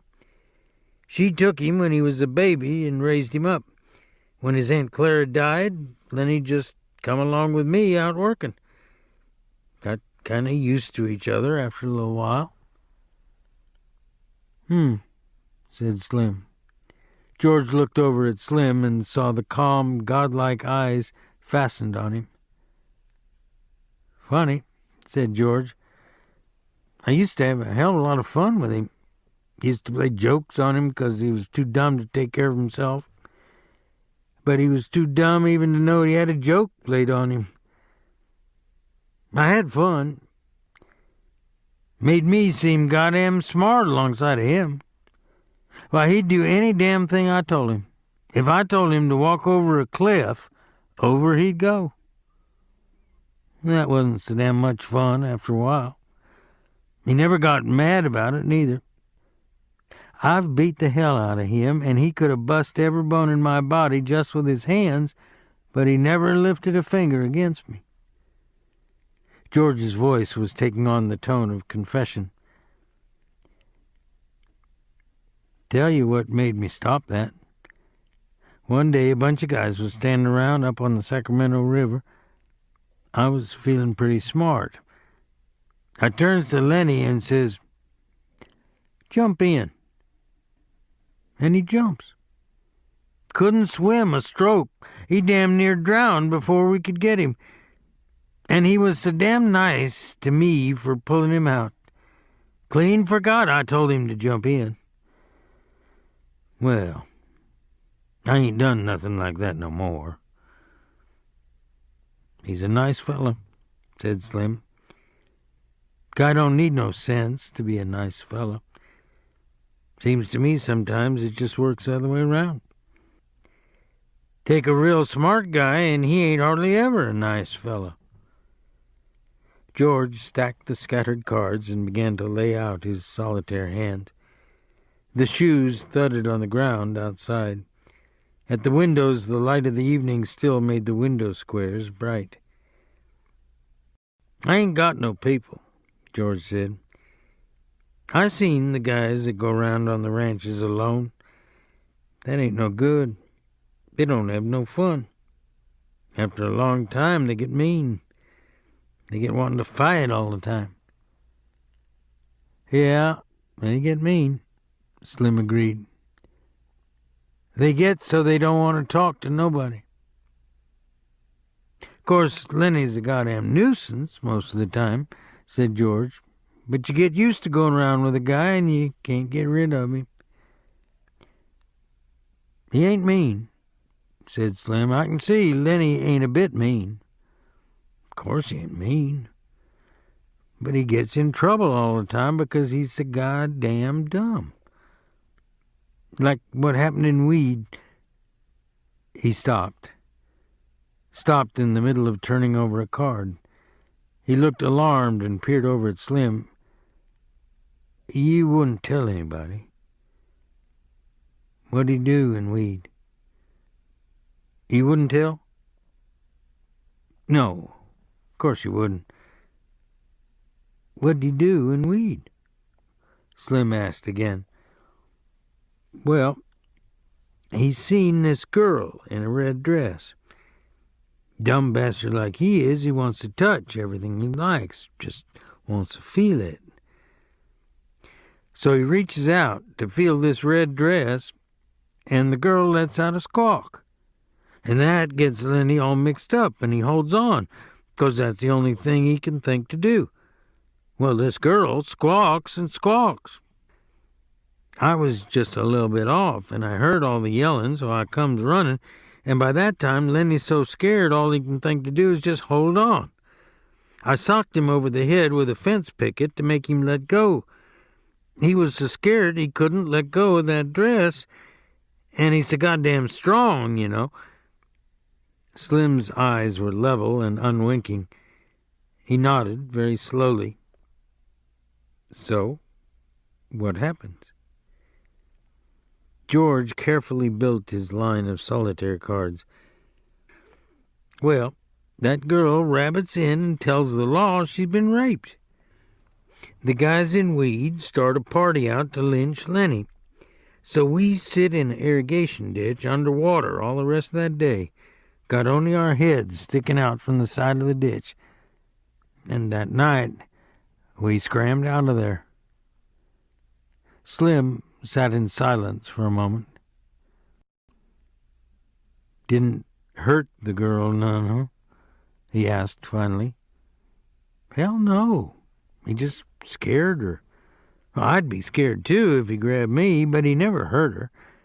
He just wanted to touch that red dress like he wants to pet them pups all the time." "He ain't mean," said Slim. "I can tell a mean guy a mile off." "Of course he ain't. And he'll do any damn thing Lenny came in through the door. He wore his blue denim coat over his shoulders like a cape, and he walked hunched way over. "Hi, Lenny," said George. "How do you like the pup now?" Lenny said breathlessly, "He's brown and white, just like I wanted." He went directly to his bunk and lay down and turned his face to the wall and drew up his knees. George put down his cards very deliberately. "Lenny," he said sharply. Then he twisted his neck and looked over his shoulder. "Huh? What you want, George?" "I told you you couldn't bring that pup in here." "What pup, George? I ain't got no pup." George went quickly to him, grabbed him by the shoulder, and rolled him over. He reached down and picked the tiny puppy from where Lenny had been concealing it against his stomach. Lenny sat up quickly. "Give him to me, George." George said, "You get right up and take this pup back to the nest. He's got to sleep with his mother. You want to kill him? Just born last night and you take him out of the nest? You take him back or I'll tell Slim not to let you have him." Lenny held out his hands pleadingly. "Give 'em to me, George. I'll take 'em back. I didn't mean no harm, George. Honest, I didn't. I just wanted to pet him a little." George handed the pup to him. "All right, you get him back there quick, and don't you take him out no more. You'll kill him the first thing you know." Lenny fairly scuttled out of the room. Slim hadn't moved. His calm eyes followed Lenny out the door. Jesus, he said. He's just like a kid, ain't he? Sure, he's just like a kid. There ain't no more harm in him than a kid neither, except he's so strong. I bet he won't come in here to sleep tonight. He'll sleep right alongside that box in the barn. Well, let him. He ain't doing no harm out there. It was almost dark outside now. Old Candy, the swamper, came in and went to his bunk, and behind him struggled his old dog. Hello, Slim. Hello, George. Didn't neither of you play horseshoes? I don't like to play every night, said Slim. Candy went on. Either you guys got a slug of whiskey? I got a gut ache. I ain't, said Slim. I'd drink it myself if I had, and I ain't got a gut ache neither. Got a bad gut ache, said Candy. Them goddamn turnips give it to me. I knowed they was going to before I ever eat 'em. The thick-bodied Carlson came in out of the darkening yard. He walked to the other end of the bunkhouse and turned on the second shaded light. It's darker'n hell in here, he said. Jesus, how that nigger can pitch shoes. He's plenty good, said Slim. Damn right he is, said Carlson. He don't give nobody else a chance to win. He stopped and sniffed the air, and still sniffing, looked down at the old dog. God almighty, that dog stinks. Get him out of here, Candy. I don't know nothing that stinks as bad as an old dog. You got to get him out. Candy rolled to the edge of his bunk. He reached over and patted the ancient dog, and he apologized. I've been around him so much I never notice how he stinks. Well, I can't stand him in here, said Carlson. That stink hangs around even after he's gone. He walked over with his heavy-legged stride and looked down at the dog. Got no teeth, he said. He's all stiff with rheumatism. He ain't no good to you, Candy, and he ain't no good to himself. Why don't you shoot him, Candy? The old man squirmed uncomfortably. Well, hell, I had him so long. Had him since he's a pup. I herded sheep with him, he said proudly. He wouldn't think it to look at him now, but he is the best damn sheepdog I ever seen. George said, I seen a guy in Weed that had an Airedale could herd sheep. Learned it from the other dogs. Carlson wasn't to be put off. Look, Candy, this old dog just suffers himself all the time. If you used to take him out and shoot him right in the back of the head, he leaned over and pointed right there, why, he'd never even know what hit him. Candy looked about unhappily. No, he said softly. No, I couldn't do that. I had him too long. He don't have no fun, Carlson insisted, and he stinks to beat hell. Tell you what, I'll shoot him for you. Then it won't be you that does it. Candy threw his legs off his bunk. He scratched the white stubble whiskers on his cheek nervously. I'm so used to him, he said softly. I had him from a pup. Well, you ain't been kind to him, keeping him alive, said Carlson. Look, Slim's bitch got a litter right now. I bet Slim would give you one of them pups to raise up, wouldn't you, Slim? The Skinner had been studying the old dog with his calm eyes. Yeah, he said, you can have a pup if you want to. He seemed to shake himself free for speech. Carl's right, Candy. That dog ain't no good to himself. I wish somebody'd shoot me if I got old and a cripple." Candy looked helplessly at him, for Slim's opinions were law. "Maybe it'd hurt him," he suggested. "I don't mind taking care of him." Carlson said, "The way I'd shoot him, he wouldn't feel nothing. I'd put the gun right there." He pointed with his toe, "right back of the head. It wouldn't even quiver." Candy looked for help from face to face. It was quite dark outside by now. A young laboring man came in. His sloping shoulders were bent forward, and he walked heavily on his heels, as though he carried the invisible grain bag. He went to his bunk and put his hat on a shelf. Then he picked a pulp magazine from his shelf and brought it to the light over the table. "Did I show you this, Slim?" he asked. "Show me what?" The young man turned to the back of the magazine, put it down on the table, and pointed with his finger. "Right there, read that." Slim bent over it. "Go on," said the young man. "Read it out loud." "Dear Editor," Slim read slowly, "I read your mag for 6 years, and I think it is the best on the market. I like stories by Peter Rand. I think he is a wingding. Give us more like The Dark Rider. I don't write many letters. Just thought I would tell you I think your mag is the best dime's worth I ever spent." Slim looked up questioningly. "What you want me to read that for?" Whit said, "Go on. Read the name at the bottom." Slim read, "Yours for success, William Tenner." He glanced up at Whit again. "What do you want me to read that for?" Whit closed the magazine impressively. "Don't you remember Bill Tenner? Worked here about 3 months ago?" Slim thought. "Little guy?"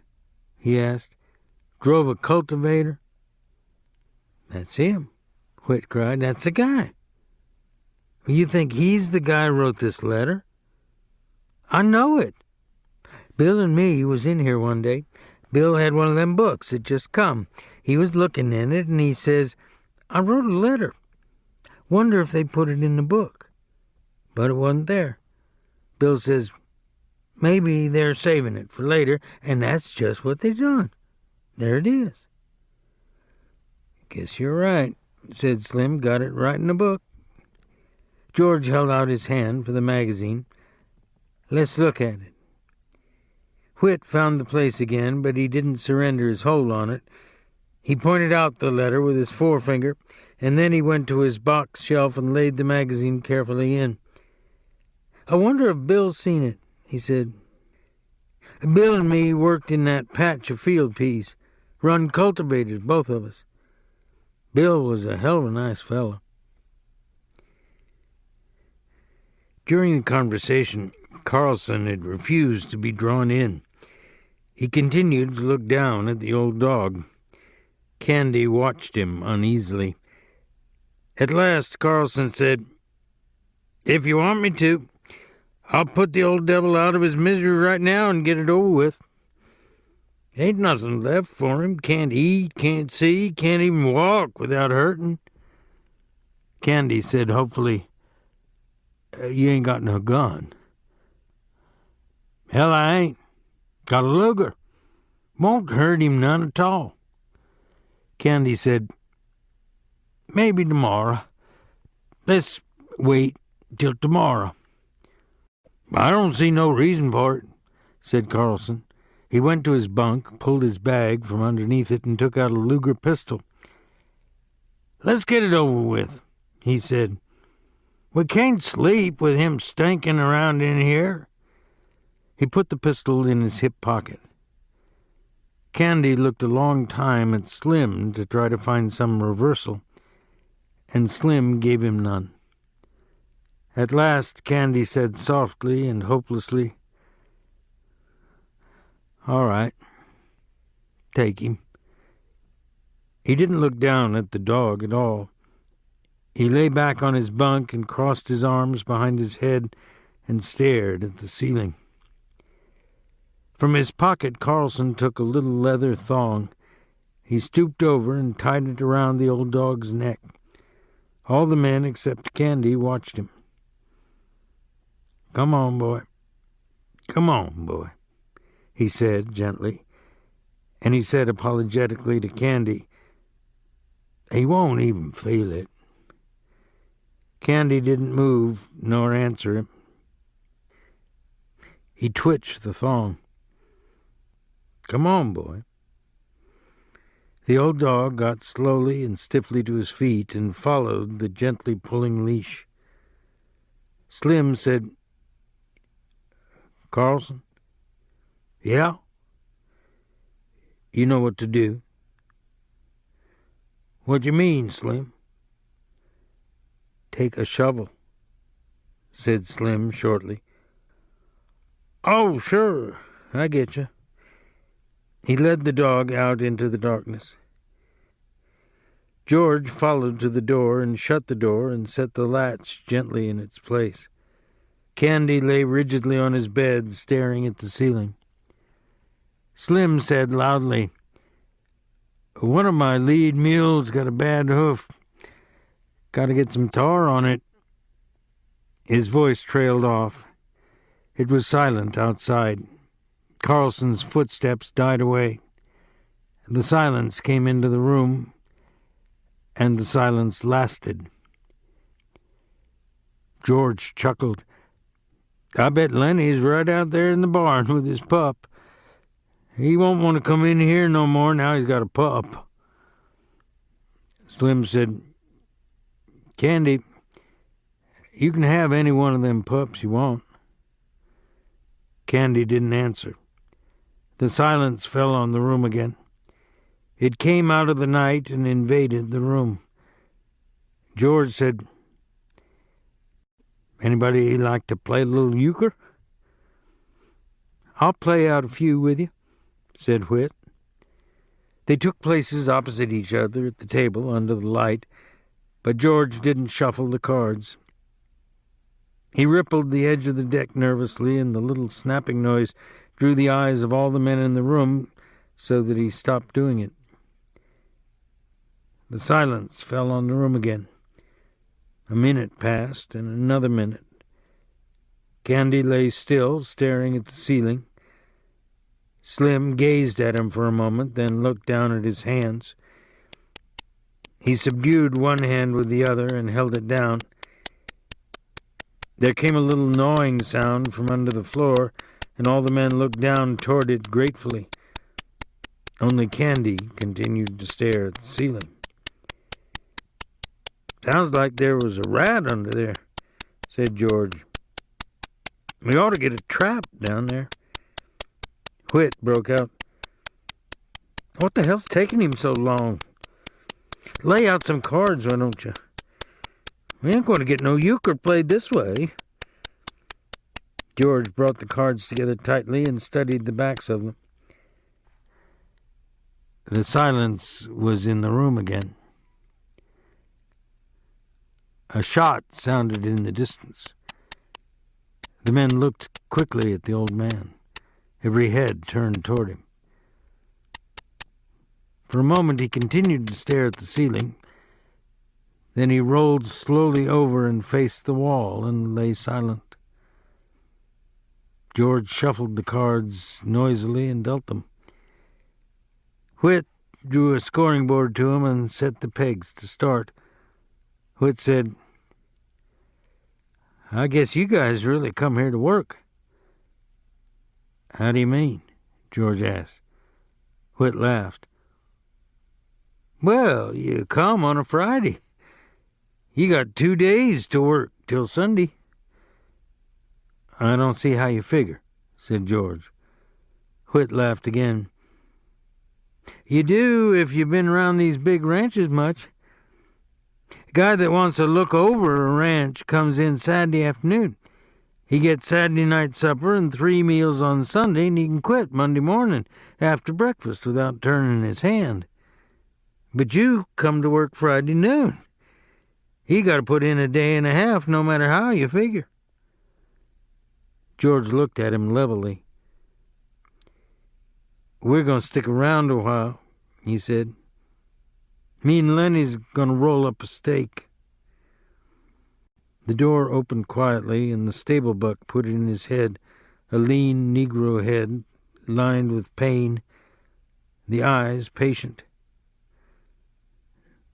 Mr. Slim. Slim took his eyes from old Candy. Huh? Oh, hello, Crooks, what's the matter? You told me to warm up tar for that mule's foot. I got it warm. Oh, sure, Crooks. I'll come right out and put it on. I can do it if you want, Mr. Slim. No, I'll come do it myself. He stood up. Crooks said, Mr. Slim? Yeah? That big new guy's messing around your pups out in the barn.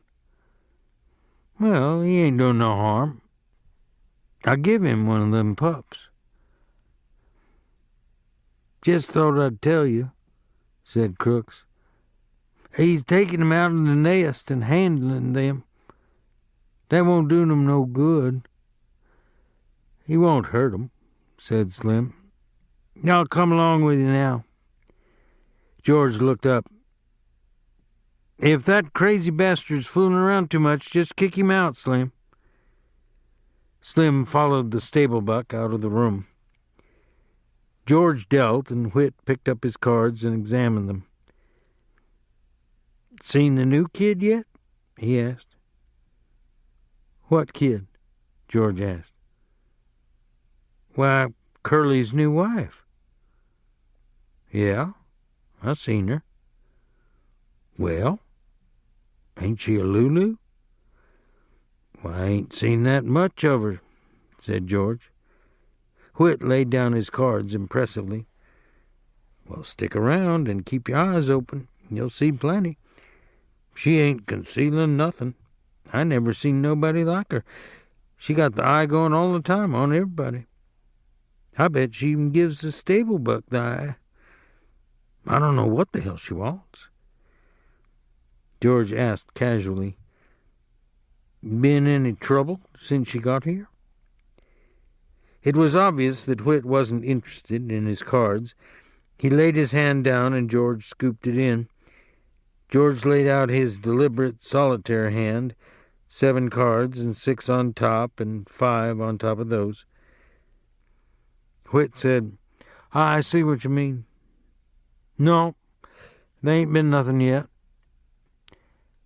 Curly's got yellow jackets in his drawers, but that's all so far. Every time the guys is around, she shows up. She's looking for Curly, or she thought she left something laying around and she's looking for it. Seems like she can't keep away from guys. And Curly's pants just crawling with ants, but there ain't nothing come of it yet. George said, She's going to make a mess. There's going to be a bad mess about her. She's a jailbait all set on the trigger. That Curly got his work cut out for him. Ranch with a bunch of guys on it ain't no place for a girl, especially like her. Whit said, If you got ideas, you ought to come in town with us guys tomorrow night. Why, what's doing? Just the usual thing. We go into old Susie's place. Hell of a nice place. Old Susie's a laugh. All its cracking jokes. Like she says when we come up on the front porch last Saturday night, Susie opens the door, and then she yells over her shoulder, Get your coats on, girls, here comes the sheriff. And she never talks dirty, neither. Got 5 girls there. What's it set you back? George asked. 2.5. You can get a shot for 2 bits. Susie got nice chairs to sit in, too. If a guy don't want a flop, why, he can just sit in the chairs and have a couple of 3 shots and pass the time of day. And Susie don't give a damn. She ain't rushing guys through and kicking them out if they don't want a flop. Might go in and look the joint over, said George. Sure, come along. It's a hell of a lot of fun. Her cracking jokes all the time.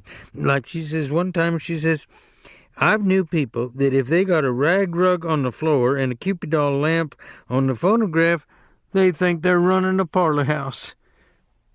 That's Clara's house she's talking about. And Susie says, I know what you boys want, she says. My girls is clean, she says, and there ain't no water in my whiskey. She says, if any of you guys want to look at a Cupid doll lamp and take your own chance getting burned, well, you know where to go. And she says, there's guys around here walking bow-legged 'cause they like to look at a Cupid doll lamp. George asked, Clara runs the other house, huh? Yeah, said Whit. But we don't never go there. Clara gets $3 a crack and 35 cents a shot, and she don't crack no jokes. But Susie's place is clean, and she got nice chairs.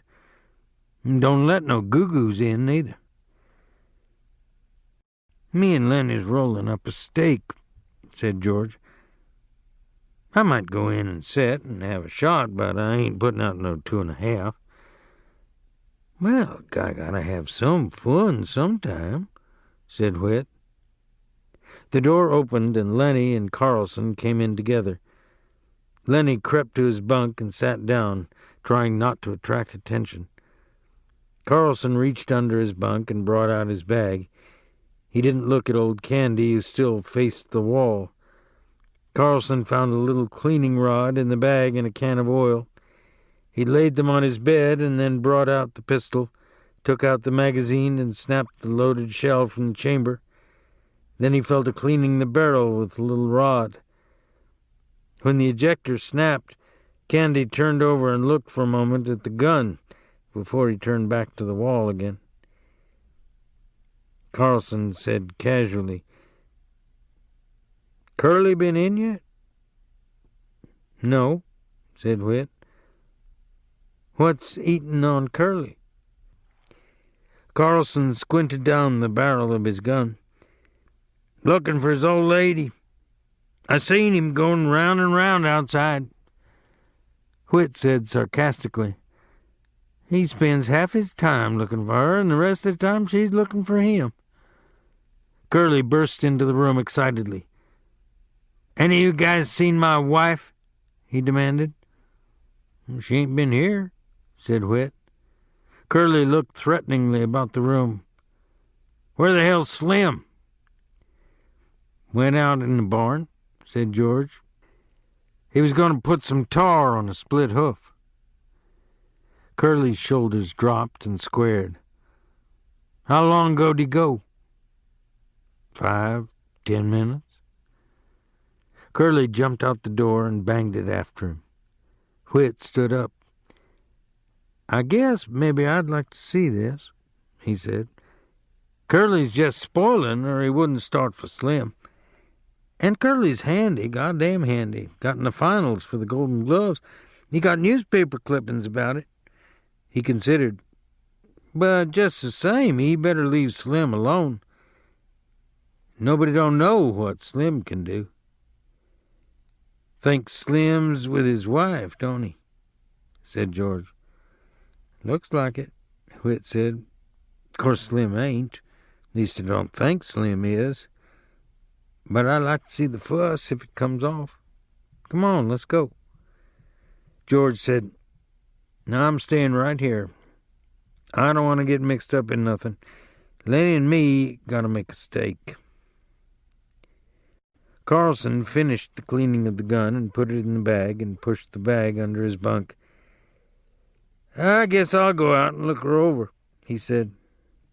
Old Candy lay still, and Lenny, from his bunk, watched George cautiously. When Whit and Carlson were gone and the door closed after them, George turned to Lenny. What you got on your mind?" "Well, I ain't done nothing, George. Slim says I better not pet them pups so much for a while. Slim says it ain't good for 'em, so I come right in. I've been good, George." "Well, I could have told you that," said George. "Well, I wasn't hurting 'em none. I just had mine in my lap, petting it." George asked, "Did you see Slim out in the barn?" "Sure I did. He told me I better not pet that pup no more." "Did you see that girl?" "You mean Curly's girl?" "Yeah. Did she come in the barn?" "No. Anyways, I never seen her." "You never seen Slim talking to her?" "Uh-uh. She ain't been in the barn." "Okay," said George. "I guess them guys ain't gonna see no fight. If there is any fighting, Lenny, you keep out of it." "Well, I don't want no fights," said Lenny. He got up from his bunk and sat down at the table across from George. Almost automatically, George shuffled the cards and laid out his solitaire hand. He used a deliberate, thoughtful slowness. Lenny reached for a face card and studied it, then turned it upside down and studied it. "Both ends the same," he said. "George, why is it both ends the same?" "I don't know," said George. "That's just the way they make 'em." "What was Slim doing in the barn when you seen him?" "Slim?" "Sure. You seen him in the barn, and he told you not to pet the pup so much." "Oh, yeah. He had a can of tar and a paintbrush." "Well, I don't know what for." "You sure that girl didn't come in like she come in here today?"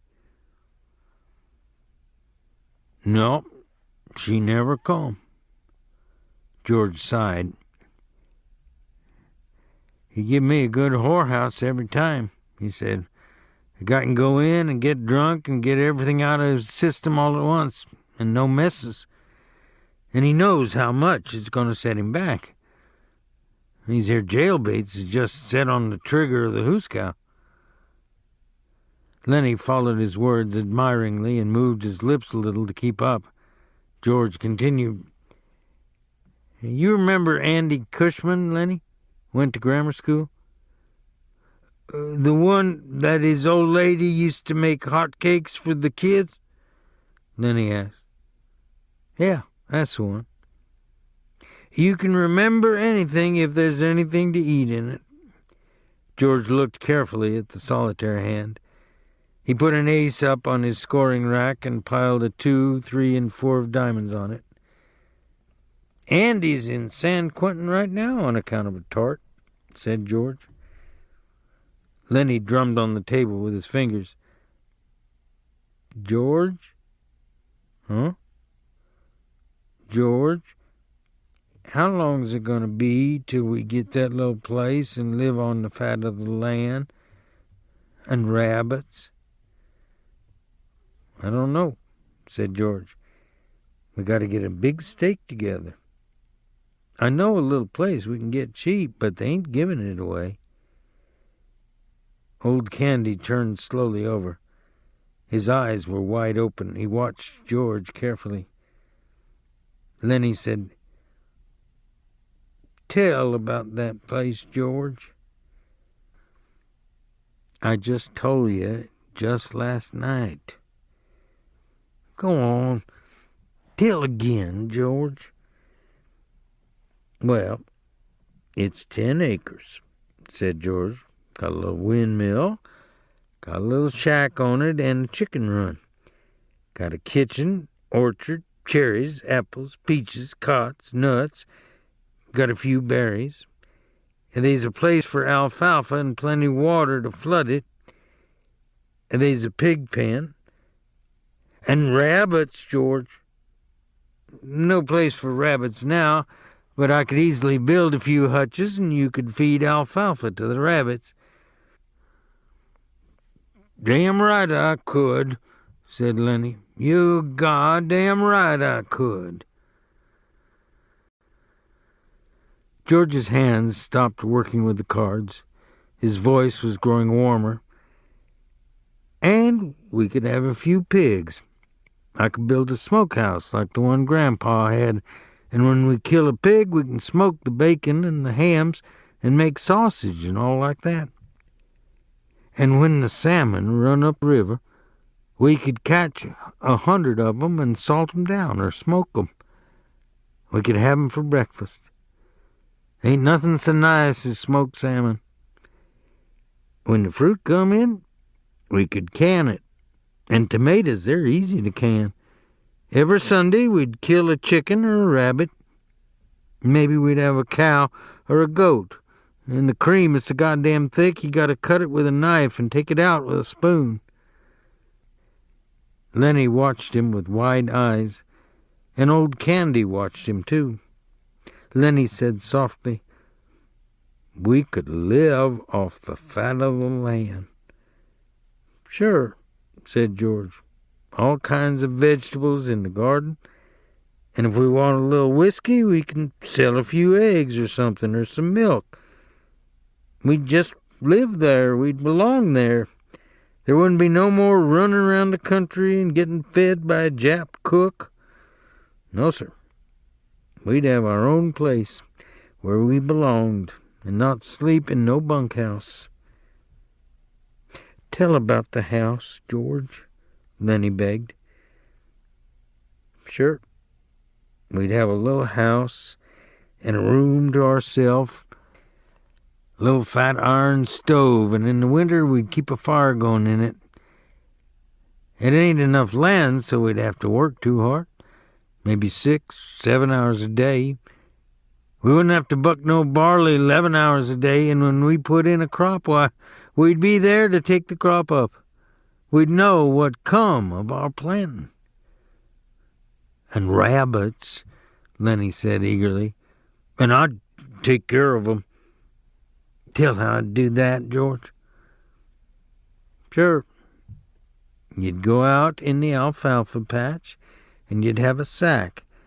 You'd fill up the sack and bring it in and put it in the rabbit cages. They'd nibble and they'd nibble," said Lenny. "The way they do, I seen 'em." "Every 6 weeks or so," George continued, "them does would throw a litter, so we'd have plenty of rabbits to eat and to sell. And we'd keep a few pigeons to go flying around the windmill like they done when I was a kid." He looked raptly at the wall over Lenny's head. "And it'd be our own. And nobody could can us. If we don't like a guy, we can say, 'Get the hell out.' And by God, he's got to do it. And if a friend come along, why, we'd have an extra bunk, and we'd say, 'Why don't you spend the night?' And by God, he would. We'd have a setter dog and a couple striped cats, but you got to watch out them cats don't get the little rabbits." Lenny breathed hard. "You just let 'em try to get the rabbits. I'll break their goddamn necks. I'll smash 'em with a stick." He subsided, grumbling to himself, threatening the future cats which might dare to disturb the future rabbits. George sat entranced with his own picture. When Candy spoke, they both jumped as though they'd been caught doing something reprehensible. Candy said, "You know where's a place like that?" George was on guard immediately. "Suppose I do." He said, "What's that to you?" "Well, you don't need to tell me where it's at. Might be any place." "Sure," said George. "That's right. You couldn't find it in 100 years. Candy went on excitedly. How much they want for a place like that? George watched him suspiciously. Well, I could get it for $600. The old people that owns it is flat bust, and the old lady needs an operation. Say, what's it to you? You got nothing to do with us. Candy said, well, I ain't much good with only one hand. I lost my hand right here on this ranch. That's why they give me a job swamping. And they give me $250 because I lost my hand. And I got 50 more saved up right in the bank right now. There's 300. And I got 50 more coming the end of the month. Tell you what, he leaned forward eagerly. Suppose I went in with you guys. That's $350 I'd put in. I ain't much good, but I could cook and tend the chickens and hoe the garden some.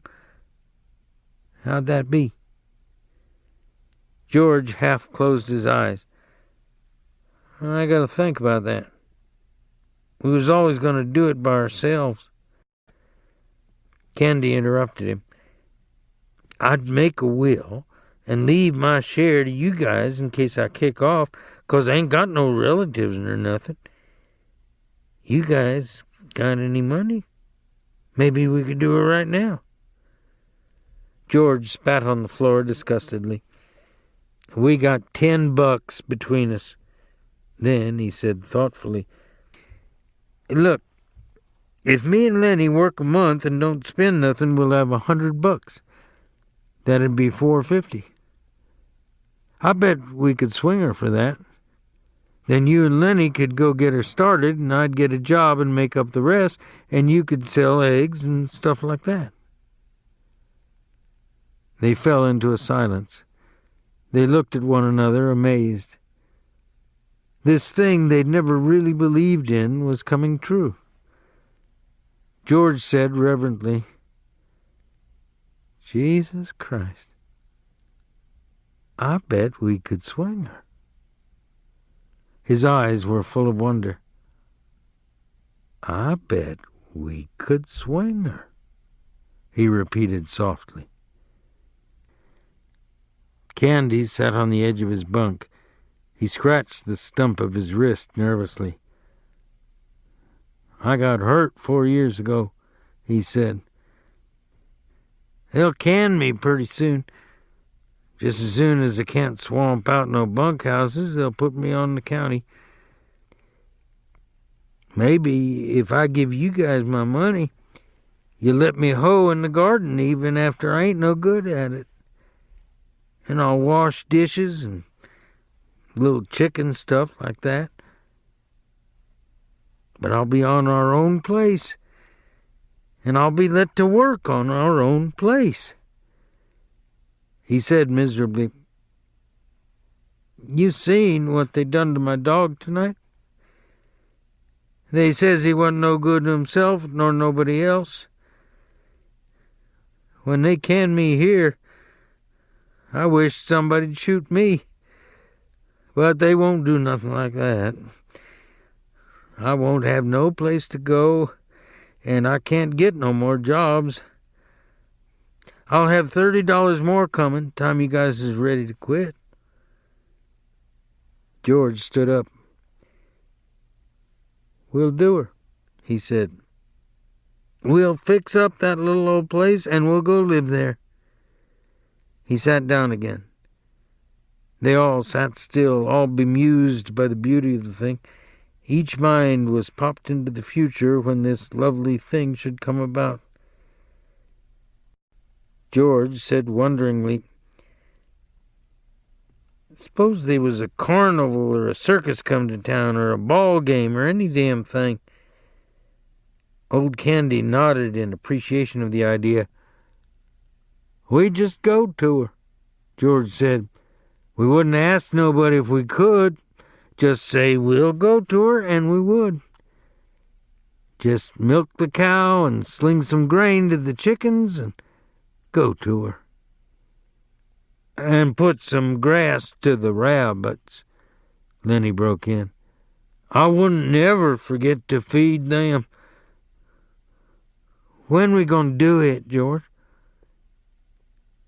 In 1 month. Right squack in 1 month. You know what I'm gonna do? I'm gonna write to them old people that owns the place that will take it. And Candy'll send $100 to bind her. Sure will, said Candy. They got a good stove there? Sure. Got a nice stove, burns coal or wood. I'm gonna take my pup, said Lenny. I bet by Christ he likes it there, by Jesus. Voices were approaching from outside. George said quickly, Don't tell nobody about it, just the three of us and nobody else. They liable to can us, so we can't make no mistake. Just go on like we was going to buck barley the rest of our lives. Then all of a sudden, someday, we'll go get our pay and scram out of here. Lenny and Candy nodded, and they were grinning with delight. Don't tell nobody, Lenny said to himself. Candy said, George? Huh? I ought to have shot that dog myself, George. I shouldn't ought to have let no stranger shoot my dog. The door opened.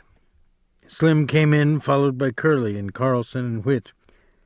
Slim's hands were black with tar, and he was scowling. Curly hung close to his elbow. Curly said, Well, I didn't mean nothing, Slim. I just asked you. Slim said, Well, you've been asking me too often. I'm getting goddamn sick of it. If you can't look after your own goddamn wife, what do you expect me to do about it? You lay off of me. I'm just trying to tell you I didn't mean nothing, said Curly. I just thought you might have saw her. Why don't you tell her to stay the hell home where she belongs, said Carlson. You let her hang around bunkhouses, and pretty soon you're going to have something on your hands. You won't be able to do nothing about it. Curly whirled on Carlson. You keep out of this, unless you want to step outside. Carlson laughed. You goddamn punk, he said. You tried to throw a scare into Slim, and you couldn't make it stick. Slim throwed a scare into you. You're yellow as a frog belly. I don't care if you're the best welter in the country. You come for me, and I'll kick your goddamn head off. Candy joined the attack with joy. Glove full of Vaseline, he said disgustedly. Curly glared at him. His eyes slipped on past and lighted on Lenny. And Lenny was still smiling with the delight at the memory of the ranch. Curly stepped over to Lenny like a terrier. What the hell you laughing at? Lenny looked blankly at him. Huh? Then Curly's rage exploded. Come on, you big bastard. Get up on your feet. No big son of a bitch gonna laugh at me. I'll show you who's yellow. Lenny looked helplessly at George, and then he got up and tried to retreat. Curly was balanced and poised. He slashed at Lenny with his left, then smashed down his nose with a right. Lenny gave a cry of terror. Blood welled from his nose. George, he cried. Make 'em let me alone, George. He backed until he was against the wall, and Curly followed, slugging him in the face. Lenny's hands remained at his sides. He was too frightened to defend himself. George was on his feet, yelling, Get him, Lenny! Don't let him do it! Lenny covered his face with his huge paws and bleated with terror. He cried, Make 'em stop, George! Then Curly attacked his stomach and cut off his wind. Slim jumped up. The dirty little rat, he cried. I'll get him myself. George put out his hand and grabbed Slim. Wait a minute, he shouted. He cupped his hands around his mouth and yelled, Get 'em, Lenny! Lenny took his hands away from his face and looked about for George, and Curly slashed at his eyes. The big face was covered with blood. George yelled again, "I said get him!" Curly's fist was swinging when Lenny reached for it. The next minute, Curly was flopping like a fish on a line, and his closed fist was lost in Lenny's big hand. George ran down the room. "Let go of him, Lenny. Let go!" But Lenny watched in terror the flopping little man whom he held. Blood ran down Lenny's face. One of his eyes was cut and closed. George slapped him in the face again and again, and still Lenny held on to the closed fist. Curly was white and shrunken by now, and his struggling had become weak. He stood crying, his fist lost in Lenny's paw. George shouted over and over, "Let go his hand, Lenny! Let go! Slim, come help me while the guy got any hand left." Suddenly Lenny let go his hold. He crouched, cowering against the wall. "You told me to, George," he said miserably. Curly sat down on the floor, looking in wonder at his crushed hand. Slim and Carlson bent over him. Then Slim straightened up and regarded Lenny with horror. "We got to get him to a doctor," he said. "It looked to me like every bone in his hand is bust." "I didn't want to," Lenny cried. "I didn't want to hurt him." Slim said, "Carlson, you get the candy wagon hitched up. We'll take him into Soledad and get him fixed up." Carlson hurried out. Slim turned to the whimpering Lenny. "It ain't your fault," he said. "This punk sure had it coming to him, but Jesus, he ain't hardly got no hand left." Slim hurried out, and in a moment returned with a tin cup of water. He held it to Curly's lips. George said, "Slim, will we get canned now? We need the steak. Will Curly's old man can us now?" Slim smiled wryly. He knelt down beside Curly. "You got your senses in hand enough to listen?" he asked. Curly nodded. "Well, then, listen," Slim went on. "I think you got your hand caught in a machine. If you don't tell nobody what happened, we ain't gonna. But you just tell and try to get this guy canned, and we'll tell everybody, and then will you get the laugh?" "I won't tell," said Curly. He avoided looking at Lenny. Buggy wheels sounded outside. Slim helped Curly up. "Come on now. Do. I told you nobody ought never to fight him." "No, I guess it was Candy I told." Candy nodded solemnly. "That's just what you done," he said. "Right this morning, when Curly first lit unto your friend, you says, 'He better not fool with Lenny. He knows what's good for him.' That's just what you says to me." George turned to Lenny. "It ain't your fault," he said. "You don't need to be scared no more. You done just what I told you to do. Maybe you better go in the washroom and clean up your face. You look like hell." Lenny smiled with his bruised mouth. "I didn't want no trouble," he said. He walked toward the door, but just before he came to it, he turned back. "George? What you want?" "I can still tend the rabbits, George." "Sure. You ain't done nothing wrong." "I didn't mean no harm, George." "Well, get the hell out and wash your face."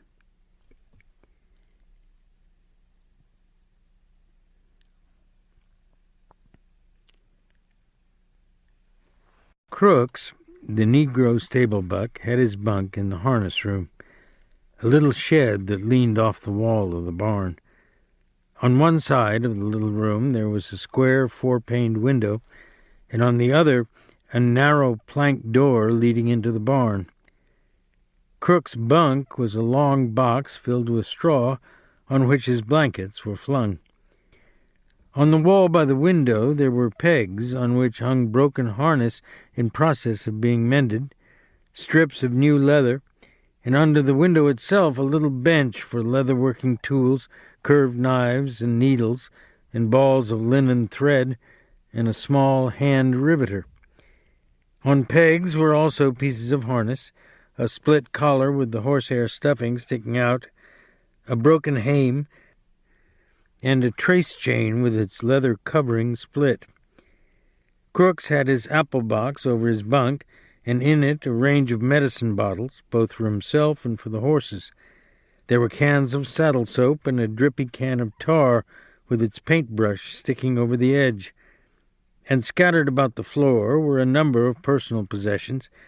For being alone, Crooks could leave his things about, and being a stable buck and a cripple, he was more permanent than the other men, and he'd accumulated more possessions than he could carry on his back. Crooks possessed several pairs of shoes, a pair of rubber boots, a big alarm clock, and a single-barreled shotgun. And he had books, too, a tattered dictionary and a mauled copy of the California Civil Code for 1905. There were battered magazines and a few dirty books on a special shelf over his bunk. A pair of large gold-rimmed spectacles hung from a nail on the wall above his bed. This room was swept and fairly neat, for Crooks was a proud, aloof man. He kept his distance and demanded that other people keep theirs. His body was bent over to the left by his crooked spine, and his eyes lay deep in his head, and because of their depth, seemed to glitter with intensity. His lean face was lined with deep black wrinkles, and he had thin, pain-tightened lips, which were lighter than his face. It was Saturday night. Through the open door that led into the barn came the sound of moving horses, of feet stirring, of teeth champing on hay, of the rattle of halter chains. In the stable buck's room, a small electric globe threw a meager yellow light. Crooks sat on his bunk. His shirt was out of his jeans in back. In one hand he held a bottle of liniment, and with the other he rubbed his spine. Now and then he poured a few drops of the liniment into his pink-palmed hand and reached up under his shirt to rub again. He flexed his muscles against his back and shivered. Noiselessly, Lenny appeared in the open doorway and stood there looking in, his big shoulders nearly filling the opening. For a moment Crooks didn't see him, but on raising his eyes he stiffened and a scowl came on his face. His hand came out from under his shirt. Lenny smiled helplessly in an attempt to make friends. Crooks said sharply, "You got no right to come in my room. This here's my room. Nobody got any right in here but me." Lenny gulped, and his smile grew more fawning. "Why, I ain't doing nothing," he said. "Just come to look at my puppy, and I seen your light," he explained. "Well, I got a right to have a light. You go on, get out of my room. I ain't wanted in the bunkhouse, and you ain't wanted in my room." "Why ain't you wanted?" Lenny asked. "'Cause I'm black. They play cards in there, but I can't play 'cause I'm black. They say I stink. Well, I tell you, all of you stink to me." Lenny flapped his big hands helplessly. "Everybody went into town," he said. "Slim and George and everybody. George says I got to stay here and not get in no trouble. I seen your light." "Well, what do you want?" "Nothing. I seen your light. I thought I could just come in and sit." Crooks stared at Lenny, and he reached behind him and took down the spectacles and adjusted them over his pink ears and stared again. "I don't know what you're doing in the barn anyway," he complained. "You ain't no Skinner. There's no call for a bucker to come into the barn at all. You ain't no Skinner. You ain't got nothing to do with the horses." "The pup," Lenny repeated. "I come to see my pup." "Well, go see your pup then. Don't come in a place where you're not wanted." Lenny lost his smile. He advanced a step into the room, then remembered and backed to the door again. "I looked at 'em a little. Slim says I ain't to pet 'em very much." Crook said, "Well, you've been taking 'em out of the nest all the time. I wonder the old lady don't move 'em someplace else." "Oh, she don't care. She lets me." Lenny had moved into the room again. Crook scowled, but Lenny's disarming smile defeated him. "Come on in and sit a while," Crook said. "As long as you won't get out and leave me alone, you might as well sit down." His tone was a little more friendly. "All the boys gone into town, huh?" "All but old Candy. He just sits in the bunkhouse sharpening his pencil and sharpening and figuring." Crooks adjusted his glasses. "Figuring? What's Candy figuring about?" Lenny almost shouted. "About the rabbits." "You're nuts," said Crooks. "You're crazy as a wedge. What rabbits you talking about?" "The rabbits we're going to get, and I get to tend 'em, cut grass and give 'em water and like that." "Just nuts," said Crooks. "I don't blame the guy you travel with for keeping you out of sight." Lenny said quietly, "It ain't no lie. We're going to do it. Going to get a little place and live on the fat of the land." Crook settled himself more comfortably on his bunk. "Sit down," he invited. "Sit down on the nail keg." Lenny hunched down on the little barrel. "You think it's a lie," Lenny said, "but it ain't no lie. Every word's the truth, and you can just ask George." Crooks put his dark chin into his pink palm. "You travel around with George, don't you?" "Sure. Me and him goes every place together." Crooks continued. "Sometimes he talks and you don't know what the hell he's talking about. Ain't that so?" He leaned forward, boring Lenny with his deep eyes. "Ain't that so?" "Yeah, sometimes. Just talks on, and you don't know what the hell it's all about." "Yeah, sometimes, but not always." Crooks leaned forward over the edge of the bunk. "I ain't a Southern Negro," he said. "I was born right here in California. My old man had a chicken ranch, about 10 acres. The white kids come to play at our place, and sometimes I went to play with them, and some of 'em was pretty nice. My old man didn't like that. I never knew till long later why he didn't like that, but I know now."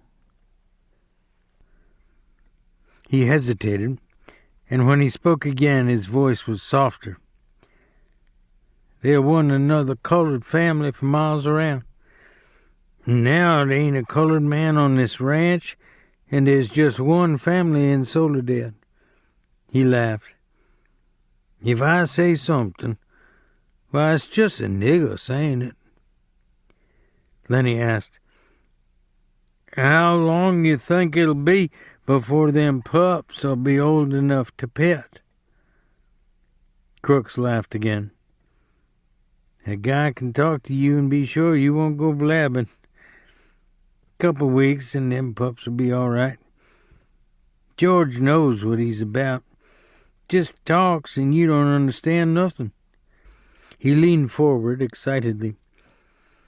"This is just a nigger talking, and a busted back nigger, so it don't mean nothing, see? You couldn't remember it anyways. I seen it over and over.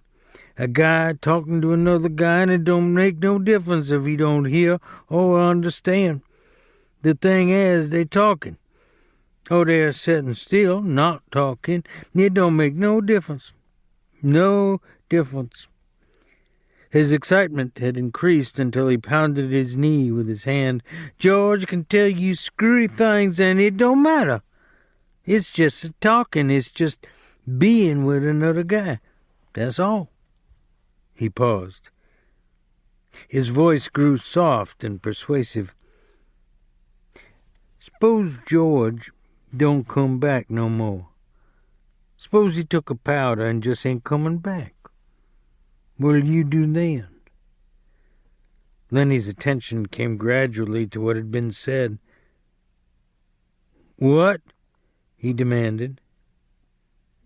"I said, s'pose George went into town tonight and you never heard of him no more." Crooks pressed forward some kind of private victory. "Just suppose that," he repeated. "He won't do it," Lenny cried. "George wouldn't do nothing like that. I've been with George a long time. He'll come back tonight." But the doubt was too much for him. "Don't you think he will?" Crook's face lighted with pleasure in his torture. "Nobody can't tell what a guy'll do," he observed calmly. "Let's say he wants to come back and can't. Suppose he gets killed or hurt, so he can't come back." Lenny struggled to understand. "George won't do nothing like that," he repeated. "George is careful. He won't get hurt. He ain't never been hurt 'cause he's careful." "Well, suppose, just suppose he don't come back. What'll you do then?" Lenny's face wrinkled with apprehension. "I don't know." "Say, what are you doing anyways?" he cried. "This ain't true. George ain't got hurt." Crooks bored in on him. "Want me to tell you what'll happen? They'll take you to the booby hatch. They'll tie you up with a collar like a dog." Suddenly Lenny's eyes centered and grew quiet and mad. He stood up and walked dangerously toward Crooks. "Who hurt George?" he demanded. Crooks saw the danger as it approached him. He edged back on his bunk to get out of the way. "I was just supposing," he said. "George ain't hurt. He's all right. He'll be back all right." Lenny stood over him. "What you supposing for? Ain't nobody gonna suppose no hurt to George." Crooks removed his glasses and wiped his eyes with his fingers. "Just sit down," he said. "George ain't hurt." Lenny growled back to his seat on the nail keg. "Ain't nobody gonna talk no hurt to George," he grumbled. Crooks said gently, "Maybe you can see now. You got George. You know he's gonna come back. Suppose you didn't have nobody. Suppose you couldn't go into the bunkhouse and play rummy 'cause you was black. How'd you like that? Suppose you had to sit out here and read books. Sure, you could play horseshoes till it got dark. But then you got to read books. Books ain't no good. A guy needs somebody to be near him."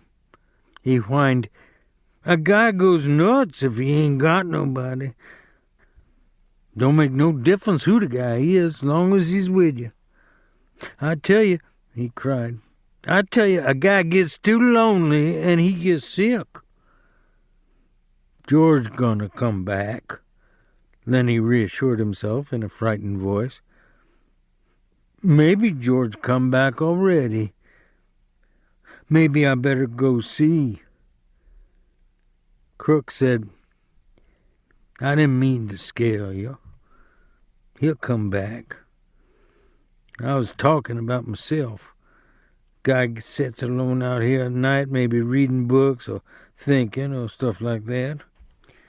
Sometimes he gets thinking, and he got nothing to tell him what's so and what ain't so.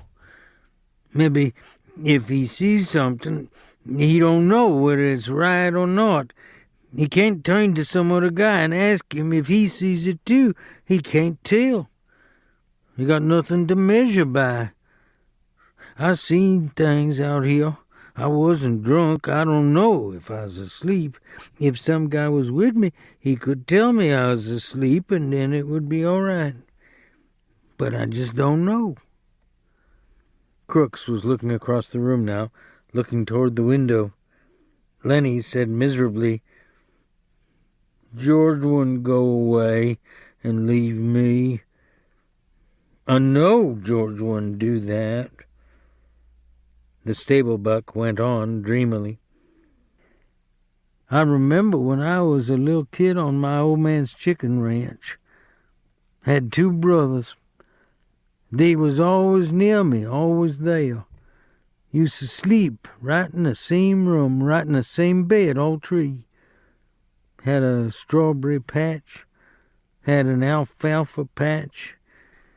Used to turn the chickens out in the alfalfa on a sunny morning. My brothers would sit on a fence rail and watch 'em. White chickens, they was. Gradually, Lenny's interest came around to what was being said. George says we're going to have alfalfa for the rabbits. What rabbits? We're going to have rabbits and a berry patch. You're nuts. We are too. You ask George. You're nuts. Crooks was scornful. I seen hundreds of men come by on the road and on the ranches with their bindles on their back and that same damn thing in their heads. Hundreds of them. They come and they quit and go on, and every damn one of them's got a little piece of land in his head. And never a goddamn one of them ever gets it. Just like heaven. Everybody wants a little piece of land. I read plenty of books out here. Nobody never gets to heaven, and nobody gets no land. It's just in their head. They all the time talking about it, but it's just in their head. He paused and looked toward the open door, for the horses were moving restlessly and the halter chains clinked. A horse whinnied. I guess somebody's out there, Crook said. Maybe Slim. Slim comes in sometimes 2-3 times a night. Slim's a real skinner. He looks out for his team. He pulled himself painfully upright and moved toward the door. That you, Slim? He called. Candy's voice answered. Slim went in town. Say, you seen Lenny? You mean the big guy? Yeah. Seen him around any place? He's in here, Crook said shortly. He went back to his bunk and lay down. Candy stood in the doorway, scratching his bald wrist and looking blindly into the lighted room. He made no attempt to enter. Tell you what, Lenny, I've been figuring out about them rabbits, Crook said irritably. You can come in if you want. Candy seemed embarrassed. I don't know. 'Course if you want me to. Come on in. If everybody's coming in, you might just as well. It was difficult for Crooks to conceal his pleasure with anger. Candy came in, but he was still embarrassed. "You got a nice, cozy little place in here," he said to Crooks. "Must be nice to have a room all to yourself this way." "Sure," said Crooks. "And the manure pile under the window." "Sure, it's swell." Lenny broke in. "You said about them rabbits?" Candy leaned against the wall beside the broken collar while he scratched the wrist stump. "I've been here a long time," he said. "And Crook's been here a long time. This is the first time I ever been in his room." Crook said darkly, "Guys don't come into a colored man's room very much. Nobody been here but Slim. Slim and the boss." Candy quickly changed the subject. "Slim's as good a skinner as I ever seen." Lenny leaned toward the old swamper. "About them rabbits," he insisted. Candy smiled. "I got it figured out. We can make some money on them rabbits if we go about it right." "But I get to tend 'em," Lenny broke in. "George says I get to tend 'em. He promised." Crooks interrupted brutally. "You guys are just kidding yourself. You'll talk about it a hell of a lot, but you won't get no land. You'll be a swamper here till they take you out in a box. Hell, I seen too many guys. Lenny here'll quit and be on the road in 2-3 weeks. Seems like every guy got land in his head." Candy rubbed his cheek angrily. "You're goddamn right we're going to do it. George says we are. We got the money right now." "Yeah?" said Crooks. "And where's George now?" "In town in a whorehouse. That's where your money's going. Jesus. I seen it happen too many times. I seen too many guys with land in their head. They never get none under their hand." Candy cried. "Sure, they all want it. Everybody wants a little bit of land. Not much. Something he could live on, and there couldn't nobody throw him off of it. I never had none. I planted crops for damn near everybody in this state, but they wasn't my crops, and when I harvested 'em, it wasn't none of my harvest. But we're going to do it now.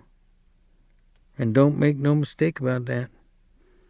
George ain't got the money in town. That money's in the bank. Me and Lenny and George, we're going to have a room to ourselves. We're going to have a dog and rabbits and chickens. We're going to have green corn and maybe a cow or a goat." He stopped, overwhelmed with his picture. Crooks asked, "You say you got the money?" "Damn right. We got most of it. Just a little bit more to get. Have it all in 1 month. George got the land all picked out, too." Crooks reached around and explored his spine with his hand. "I never seen a guy really do it," he said. "I seen guys nearly crazy with loneliness for land, but every time a whorehouse or a blackjack game took what it takes." He hesitated. "If you guys would want a hand to work for nothing, just as keep, well, I'd come and lend a hand. I ain't so crippled I can't work like a sumbitch if I want to." "Any of you boys seen Curly?" They swung their heads toward the door. Looking in was Curly's wife. Her face was heavily made up. Her lips were slightly parted. She breathed strongly as though she'd been running. "Curly ain't been here," Candy said sourly.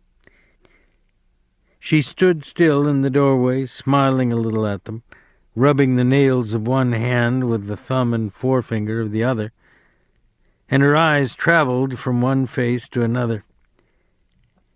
"They left all the weak ones here," she said finally. "Think I don't know where they all went? Even Curly? I know where they all went." Lenny watched her, fascinated, but Candy and Crooks were scowling down away from her eyes. Candy said, "Then if you know, why you won't ask us where Curly's at?" She regarded them amusedly. "Funny thing," she said. "If I catch any one man and he's alone, I get along fine with him. But just let two of the guys get together and you won't talk. Just nothing but mad." She dropped her fingers and put her hands on her hips. "You're all scared of each other, that's what. Every one of you's scared the rest is going to get something on you." After a pause, Crooks said, "Maybe you better go along to your own house now. We don't want no trouble." "Well, I ain't giving you no trouble. Think I don't like to talk to somebody every once in a while? Think I like to stick in that house all the time?" Candy laid the stump of his wrist on his knee and rubbed it gently with his hand. He said accusingly, "You got a husband. You got no call fooling around with other guys causing trouble." The girl flared up. "Sure, I got a husband. Y'all seen him. Swell guy, ain't he? Spends all his time saying what he's gonna do to guys he don't like, and he don't like nobody. Think I'm gonna stay in that 2x4 house and listen how Curly's gonna lead with his left twice and then bring in the old right cross? 1-2, he says. Just the old 1-2, and he'll go down." She paused, and her face lost its sullenness and grew interested. "Say, what happened to Curly's hand?" There was an embarrassed silence. Candy stole a look at Lenny, then he coughed. "Why, Curly, he got his hand caught in a machine, ma'am. Bust his hand." She watched for a moment, then she laughed. "Baloney. What you think you're selling me? Curly started something he didn't finish. Caught in a machine. Baloney. Why, he ain't give nobody the good old 1-2 since he got his hand bust." "Who bust him?" Candy repeated sullenly. "Got it caught in a machine." "All right," she said contemptuously. "All right, cover 'em up if you wanna. What do I care? You bindle bums think you're so damn good. What do you think I am, kid? I tell you, I could have went with shows, not just one neither. And the guy told me he could put me in pictures." She was breathless with indignation. "Saturday night, everybody out doing something. Everybody. And what am I doing? Standing here talking to a bunch of bindle stiffs, a nigger and a dum-dum and a lousy old sheep, and liking it because ain't nobody else." Lenny watched her, his mouth half open. Crooks had retired into the terrible protective dignity of the Negro. But a change came over old Candy. He stood up suddenly and knocked his nail keg over backward. "I had enough," he said angrily. "You ain't wanted to hear. We told you ain't. And I tell you, you got floozy ideas about what us guys amounts to. You ain't got sense enough in that chicken head to even see that we ain't stiffs. Suppose you get us canned. Suppose you do. You think we'll hit the highway and look for another lousy two-bit job like this? You don't know that we got our own ranch to go to and our own house. We ain't got to stay here. We got a house and chickens and fruit trees and a place 100 times prettier than this, and we got friends. That's what we got. Maybe there was a time when we was scared of getting canned, but we ain't no more. We got our own land, and it's ours, and we can go to it. Curly's wife laughed at him. "Baloney," she said. "I seen too many of you guys. If you had 2 bits in the world, why, you'd be in getting 2 shots of corn with it and sucking the bottom of the glass. I know you guys." Candy's face had grown redder and redder, but before she was done speaking, he had control of himself. He was the master of the situation. "I might have knew," he said gently. "Maybe you just better go along and roll your hoop. We ain't got nothing to say to you at all. We know what we got, and we don't care whether you know it or not. So maybe you better just scatter along now, 'cause Curly maybe ain't going to like his wife out in the barn with us bindle stiffs." She looked from one face to another, and they were all closed against her. And she looked longest at Lenny until he dropped his eyes in embarrassment. Suddenly she said, "Where'd you get them bruises on your face?" Lenny looked up guiltily. "Who? Me?" "Yeah, you." Lenny looked to Candy for help, and then he looked at his lap again. "He got his hand caught in a machine," he said. Curly's wife laughed. "Okay, machine. I'll talk to you later.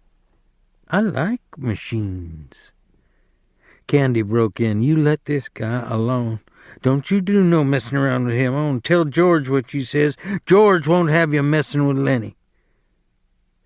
"Who's George?" she asked.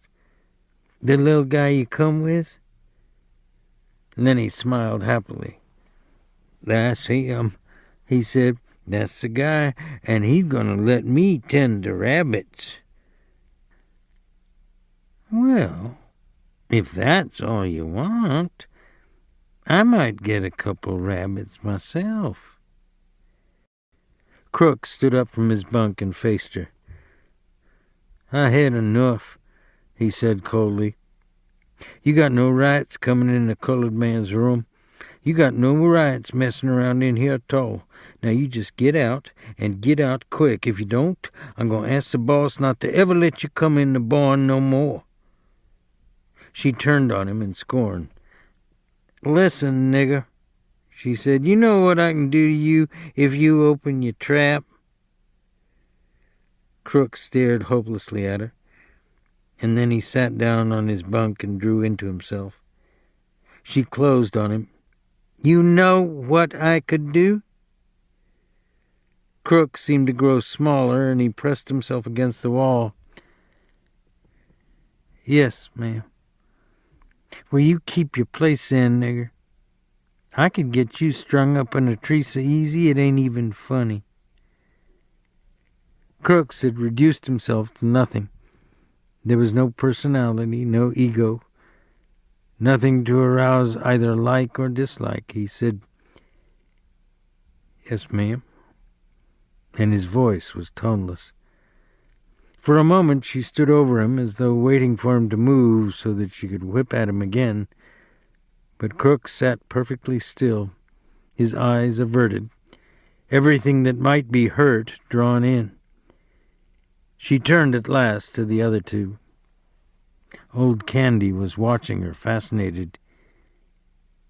"If you was to do that, we'd tell," he said quietly. "We'd tell about you framing crooks."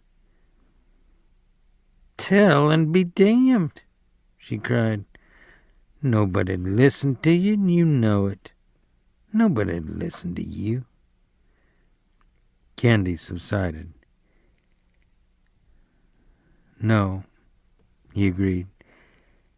"Nobody'd listen to us." Lenny whined. I wish George was here. I wish George was here. Candy stepped over to him. Don't you worry none, he said. I just heard the guys coming in. George will be in the bunkhouse right now, I bet. He turned to Curly's wife.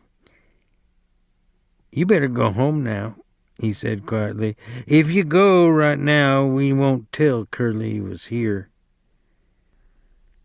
She appraised him coolly. I ain't sure you heard nothing. Better not take no chances, he said. If you ain't sure, you better take the safe way. She turned to Lenny. I'm glad you bust up Curly a little bit. He got it coming to him. Sometimes I'd like to bust him myself. She slipped out the door and disappeared into the dark barn. And while she went through the barn, the halter chains rattled, and some horses snorted, and some stamped their feet. Crooks seemed to come slowly out of the layers of protection he had put on.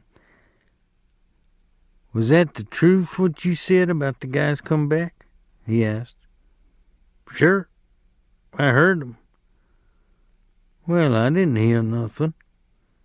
The gate banged, Candy said, and he went on. Jesus Christ, Curly's wife can move quiet. I guess she's had a lot of practice, though. Crooks avoided the whole subject now. Maybe you guys better go, he said. I ain't sure I want you in here no more. A colored man gotta have some rights, even if he don't like 'em. Candy said, That bitch didn't ought to have said that to you. Wasn't nothing, Crooks said dully. You guys coming in and sitting made me forget. What she says is true. The horses snorted out in the barn, and the chains rang, and a voice called, Lenny? Oh, Lenny, you in the barn? It's George, Lenny cried, and he answered, Here, George, I'm right in here. In a second, George stood framed in the door, and he looked disapprovingly about. What you doing in Crook's room? You hadn't ought to be in here. Crooks nodded. I told 'em, but they come in anyways. Well, why don't you kick 'em out? I didn't care much, said Crooks. Lenny's a nice fellow. Now Candy aroused himself. Oh, George, I've been figuring and figuring. I got it doped out how we can even make some money on them rabbits. George scowled. I thought I told you not to tell nobody about that. Candy was crestfallen. Didn't tell nobody but Crooks. George said, Well, you guys get out of here. Jesus, seems like I can't go away for a minute. Candy and Lenny stood up and went toward the door. Crooks called, Candy? Huh? Remember what I said about hoeing and doing odd jobs? Yeah, said Candy, I remember. Well, just forget it, said Crooks. I didn't mean it. Just fooling. I wouldn't want to go no place like that.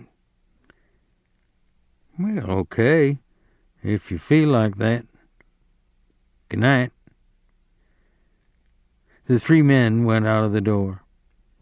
As they went through the barn, the horses snorted and the halter chains rattled. Crooks sat on his bunk and looked at the door for a moment, and then he reached for the liniment bottle. He pulled out his shirt and back, poured a little liniment in his pink palm, and reaching around, he fell slowly to rubbing his back. One end of the great barn was piled high with new hay, and over the pile hung the 4-taloned Jackson fork, suspended from its pulley. The hay came down like a mountain slope to the other end of the barn, and there was a level place as yet unfilled with the new crop. At the sides the feeding racks were visible, and between the slats the heads of horses could be seen. It was Sunday afternoon. The resting horses nibbled the remaining wisps of hay, and they stamped their feet and they bit the wood of the mangers and rattled the halter chains. The afternoon sun sliced in through the cracks of the barn walls and lay in bright lines on the hay. There was the buzz of flies in the air, the lazy afternoon humming. From outside came the clang of horseshoes on the playing peg and the shouts of men playing, encouraging, jeering. But in the barn it was quiet and humming and lazy and warm. Only Lenny was in the barn, and Lenny sat in the hay beside a packing case under a manger in the end of the barn that hadn't been filled with hay. Lenny sat in the hay and looked at a little dead puppy that lay in front of him. Lenny looked at it for a long time, and then he put out his huge hand and stroked it clear from one end to the other. And Lenny said softly to the puppy, "Why do you got to get killed? You ain't so little as mice. I didn't bounce you hard." He bent the pup's head up and looked in its face, and he said to it, "Now maybe George ain't gonna let me tend no rabbits if he finds out you got killed." He scooped a little hollow and laid the puppy in it and covered it over with hay, out of sight. But he continued to stare at the mound he'd made. He said, "This ain't no bad thing, like I gotta go hide in the brush. Oh, no, this ain't. I'll tell George. I found it dead." He unburied the puppy and inspected it, and he stroked it from ears to tail. He went on sorrowfully, "But he'll know. George always knows. He'll say you done it. Don't try to put nothing over on me. And he'll say, now, just for that, you don't get to tend no rabbits." Suddenly his anger arose. "God damn you!" he cried. "Why do you gotta get killed? You ain't so little as mice." He picked up the pup and hurled it from him. He turned his back on it. He sat bent over his knees and he whispered, "Now I won't get to tend the rabbits. Now he won't let me." He rocked himself back and forth in his sorrow. From outside came the clang of horseshoes on the iron stake, and then a little chorus of cries. Lenny got up and brought the puppy back and laid it on the hay and sat down. He stroked the pup again. "You wasn't big enough," he said. "They told me you wasn't. I didn't know you'd get killed so easy." He worked his fingers on the pup's limp ear. "Maybe George won't care," he said. "This here goddamn little son of a bitch wasn't nothing to George." Curly's wife came around the end of the last stall. She came very quietly so that Lenny didn't see her. She wore her bright cotton dress and the mules with the red ostrich feathers. Her face was made up and the little sausage curls were all in place. She was quite near to him before Lenny looked up and saw her. In a panic, he shoveled hay over the puppy with his fingers. He looked sullenly up at her. She said, "What you got there, sonny boy?" Lenny glared at her. "George says I ain't to have nothing to do with you. Talk to you or nothing." She laughed. "George giving you orders about everything?" Lenny looked down at the hay. "Says I can't tend no rabbits if I talk to you or anything." She said quietly, "He's scared Curly'll get mad." "Well, Curly got his arm in a sling, and if Curly gets tough, you can break his other hand. You didn't put nothing over on me about getting it caught in no machine." But Lenny wasn't to be drawn. "No, sir, I ain't gonna talk to you or nothing." She knelt in the hay beside him.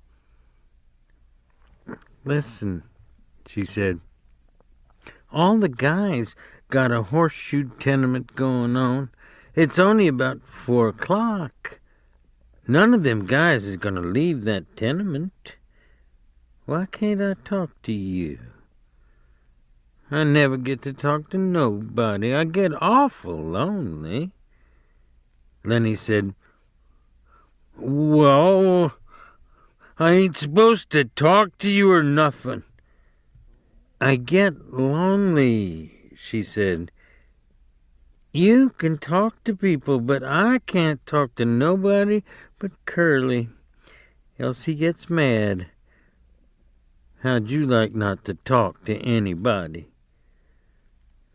Lenny said, "Well, I ain't supposed to. George is scared I'll get in trouble." She changed the subject. "What you got covered up there?" Then all of Lenny's woe came back on him. "Just my pup," he said sadly. "Just my little pup." And he swept the hay from on top of it. "Why, he's dead," she cried. "He was so little," said Lenny. "I was just playing with him, and he made like he's gonna bite me, and I made like I was gonna smack him, and I done it. And then he was dead." She consoled him. "Don't you worry none. He was just a mutt. You can get another one easy. The whole country's full of mutts." "Oh, it ain't that so much," Lenny explained miserably. "George ain't gonna let me tend no rabbits now." "Why don't he?" "Well, he said if I done any more bad things, he ain't gonna let me tend the rabbits." She moved closer to him, and she spoke soothingly. "Don't you worry about talking to me. Listen to the guys yell out there. They got $4 betting that tenement. None of 'em ain't gonna leave till it's over." "If George sees me talking to you, he'll give me hell," Lenny said cautiously. "He told me so." Her face grew angry. "What's the matter with me?" she cried. "Ain't I got a right to talk to nobody? What do they think I am anyways? You're a nice guy. I don't know why I can't talk to you. I ain't done no harm to you." "Well, George says you'll get us in a mess." "Oh, nuts," she said. "What kind of harm am I doing to you? Seem like they ain't none of 'em cares how I gotta live. Tell you, I ain't used to living like this. I could have made something of myself." She said darkly, "Maybe I will yet." And then her words tumbled out in a passion of communication, as though she hurried before her listener could be taken away. "I lived right in Salinas," she said. "Come there when I was a kid. Well, a show come through, and I met one of the actors, and he said I could go with that show, but my old lady wouldn't let me. She says because I was only 15, but the guy says I coulda. If I'd went, I wouldn't be living like this, you bet." Lenny stroked the pup back and forth. "We're gonna have a little place. And rabbits," he explained. She went on with her story quickly, before she should be interrupted. "Another time I met a guy, and he was in pictures. Went out to the Riverside Dance Palace with him. He says he was going to put me in the movies. Says I was a natural. As soon as he got back to Hollywood, he was going to write to me about it." She looked closely at Lenny to see whether she was impressing him. "I never got that letter," she said. "I always thought my old lady stole it. Well, I wasn't going to stay no place where I couldn't get nowhere, or make something of myself, and where they stole your letters. I asked her if she stole it too, and she says no. So I married Curly. Met him out to the Riverside Dance Palace that same night." She demanded, "You listening?" "Me?" "Sure." "Well, I ain't told this to nobody before. Maybe I oughtn't to. I don't like Curly. He ain't a nice fella." And because she'd confided in him, she moved closer to Lenny and sat beside him. "Could have been in the movies and had nice clothes. All them nice clothes like they wear. And I could have sat in them big hotels and had pictures took of me. When they had them previews, I could have went to 'em and spoke on the radio, and it wouldn't have cost me a cent because I was in the picture. And all them nice clothes like they wear because this guy says I was a natural." She looked up at Lenny, and she made a small, grand gesture with her arm and hand to show that she could act. The fingers trailed after her leading wrist, and her little finger stuck out grandly from the rest. Lenny sighed deeply. From outside came the clang of a horseshoe on metal, and then a chorus of cheers. "Somebody made a ringer," said Curly's wife. Now the light was lifting as the sun went down, and the sun streaks climbed up the wall and fell over the feeding racks and over the heads of the horses. Lenny said, "Maybe if I took this pup out and throwed him away, George wouldn't never know. And then I could tend the rabbits without no trouble." Curly's wife said angrily, "Don't you think of nothing but rabbits?" "We're gonna have a little place," Lenny explained patiently. "We're gonna have a house and a garden and a place for alfalfa, and that alfalfa is for the rabbits, and I take a sack and get it all full of alfalfa, and then I take it to the rabbits." She asked, "What makes you so nuts about rabbits?" Lenny had to think carefully before he could come to a conclusion. He moved cautiously close to her until he was right against her. "I like to pet nice things. Once at a fair, I seen some of them long-hair rabbits, and they was nice, you bet. Sometimes I've even pet mice, but not when I could get nothing better." Curly's wife moved away from him a little. "I think you're nuts," she said. "No, I ain't," Lenny explained earnestly. "George says I ain't.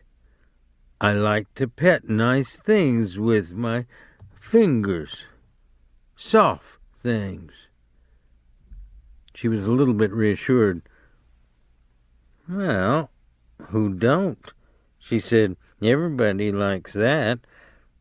I like to feel silk and velvet. Do you like to feel velvet?" Lenny chuckled with pleasure. "You bet, by God," he cried happily. "And I had some, too. A lady give me some, and that lady was my own Aunt Clara. She give it right to me, about this big a piece. I wish I had that velvet right now. A frown came over his face. "I lost it," he said. "I ain't seen it for a long time." Curly's wife laughed at him. "You're nuts," she said. "But you're a kind of nice fella, just like a big baby. But a person can see kind of what you mean. When I'm doing my hair, sometimes I just sit and stroke it 'cause it's so soft." To show how she did it, she ran her fingers over the top of her head. "Some people got kind of coarse hair," she said complacently. "Take Curly. His hair is just like wire, but mine is soft and fine. Of course, I brush it a lot. That makes it fine.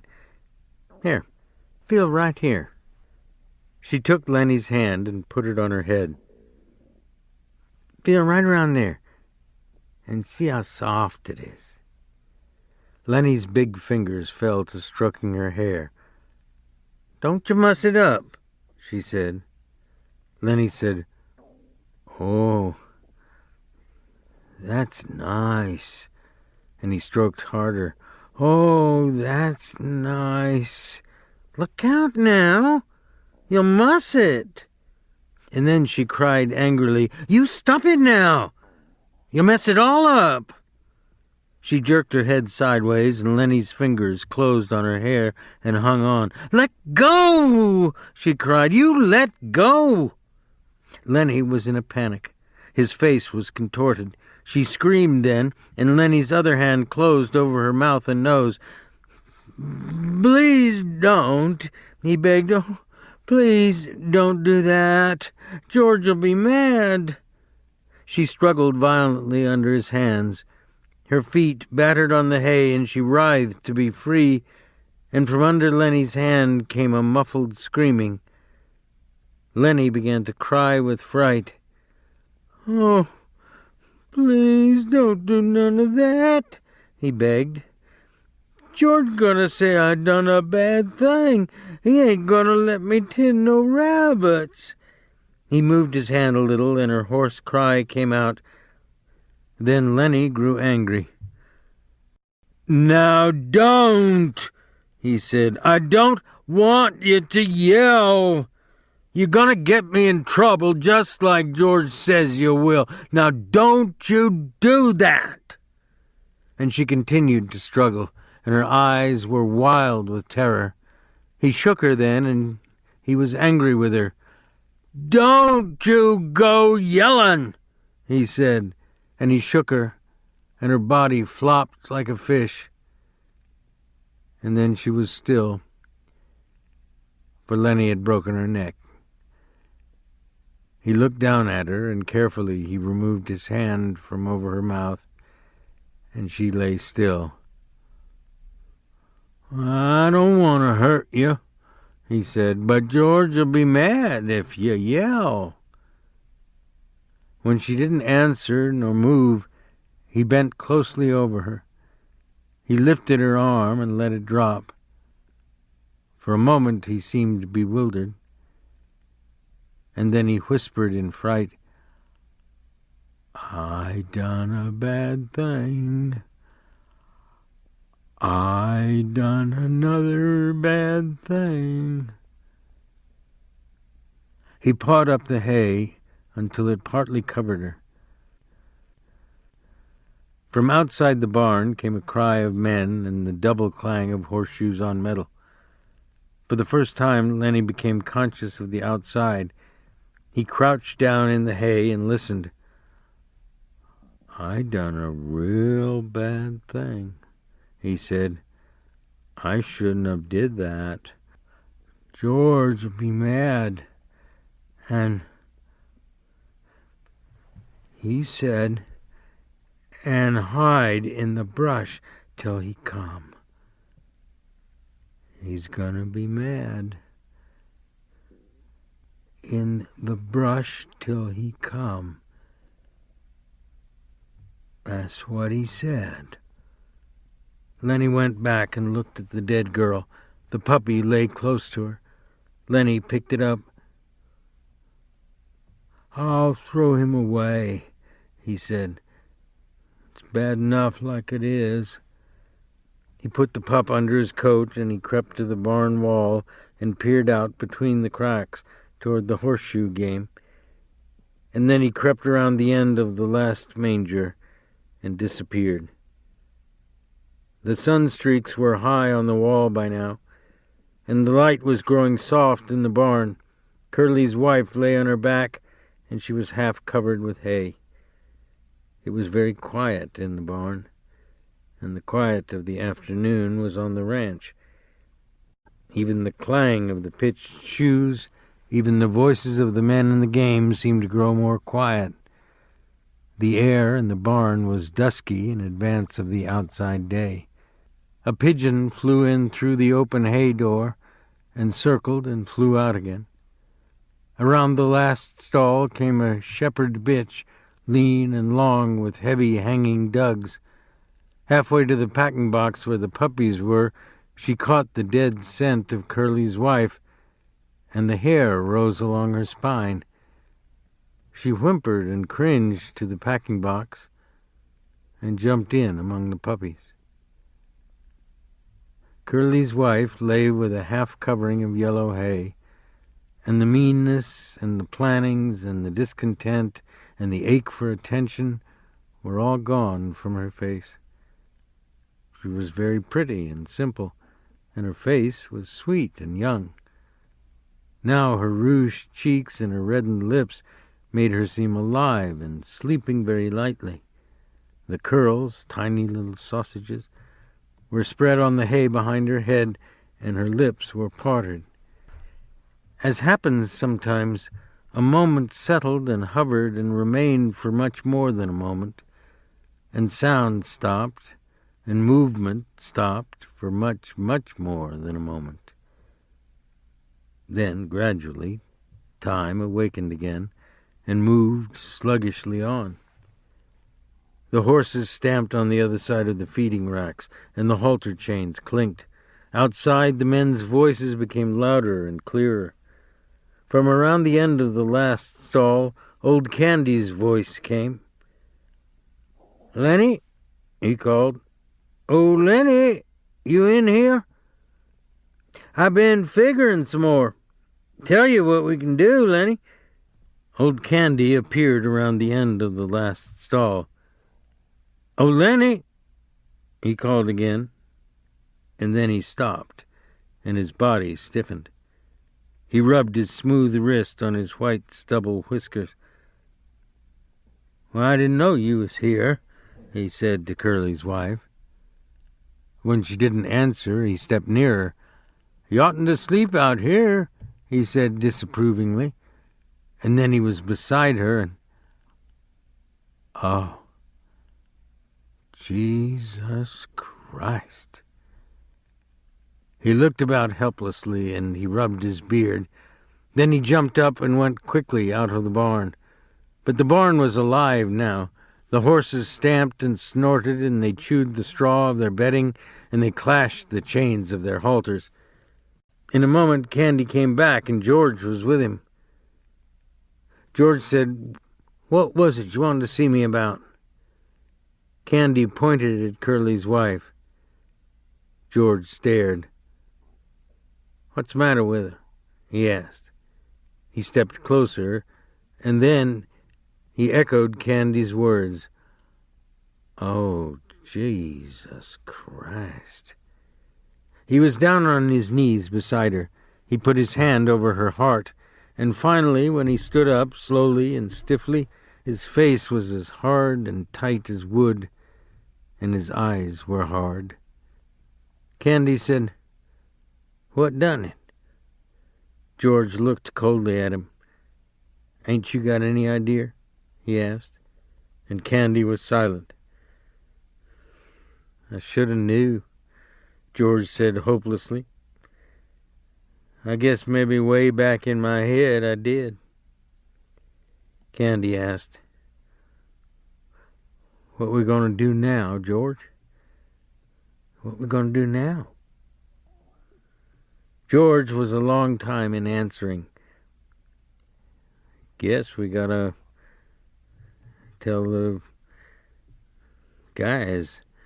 I guess we gotta get him and lock him up. We can't let him get away, or the poor bastard'd starve. And he tried to reassure himself. Maybe they'll lock him up and be nice to him. But Candy said excitedly, "We ought to let him get away. You don't know that Curly. Curly's gonna want to get him lynched. Curly will get him killed." George watched Candy's lips. "Yeah," he said at last, "that's right, Curly will. And the other guys will." And he looked back at Curly's wife. Now Candy spoke his greatest fear. "You and me can get that little place, can't we, George? You and me can go there and live nice, can't we, George? Can't we?" Before George answered, Candy dropped his head and looked down at the hay. He knew. George said softly, "I think I knowed from the very first. I think I knowed we'd never do her. I used to like to hear about it so much. I got to thinking maybe we would." "Then it's all off?" Candy asked sulkily. George didn't answer his question. George said, "I'll work my month, and I'll take my $50, and I'll stay all night in some lousy cat house. Or I'll sit in some pool room till everybody goes home. And then I'll come back and work another month, and I'll have $50 more." Candy said, "He's such a nice fella. I didn't think he'd do nothing like this." George still stared at Curly's wife. "Then he'd never done it in meanness," he said. "All the time he done bad things, but he never done one of 'em mean." He straightened up and looked back at Candy. "Now listen, we gonna tell the guys. They gotta bring him in, I guess. There ain't no way out. Maybe they won't hurt him." He said sharply, "I ain't gonna let 'em hurt Lenny. Now you listen. The guys might think I was in on it. I'm gonna go into the bunkhouse. Then in a minute you come out and tell the guys about her, and I'll come along and make like I never seen her. Will you do that? So the guys won't think I was in on it?" Candy said, "Sure, George. Sure, I'll do that." "Okay. Give me a couple minutes then, and you come running out and tell like you just found her. I'm going now."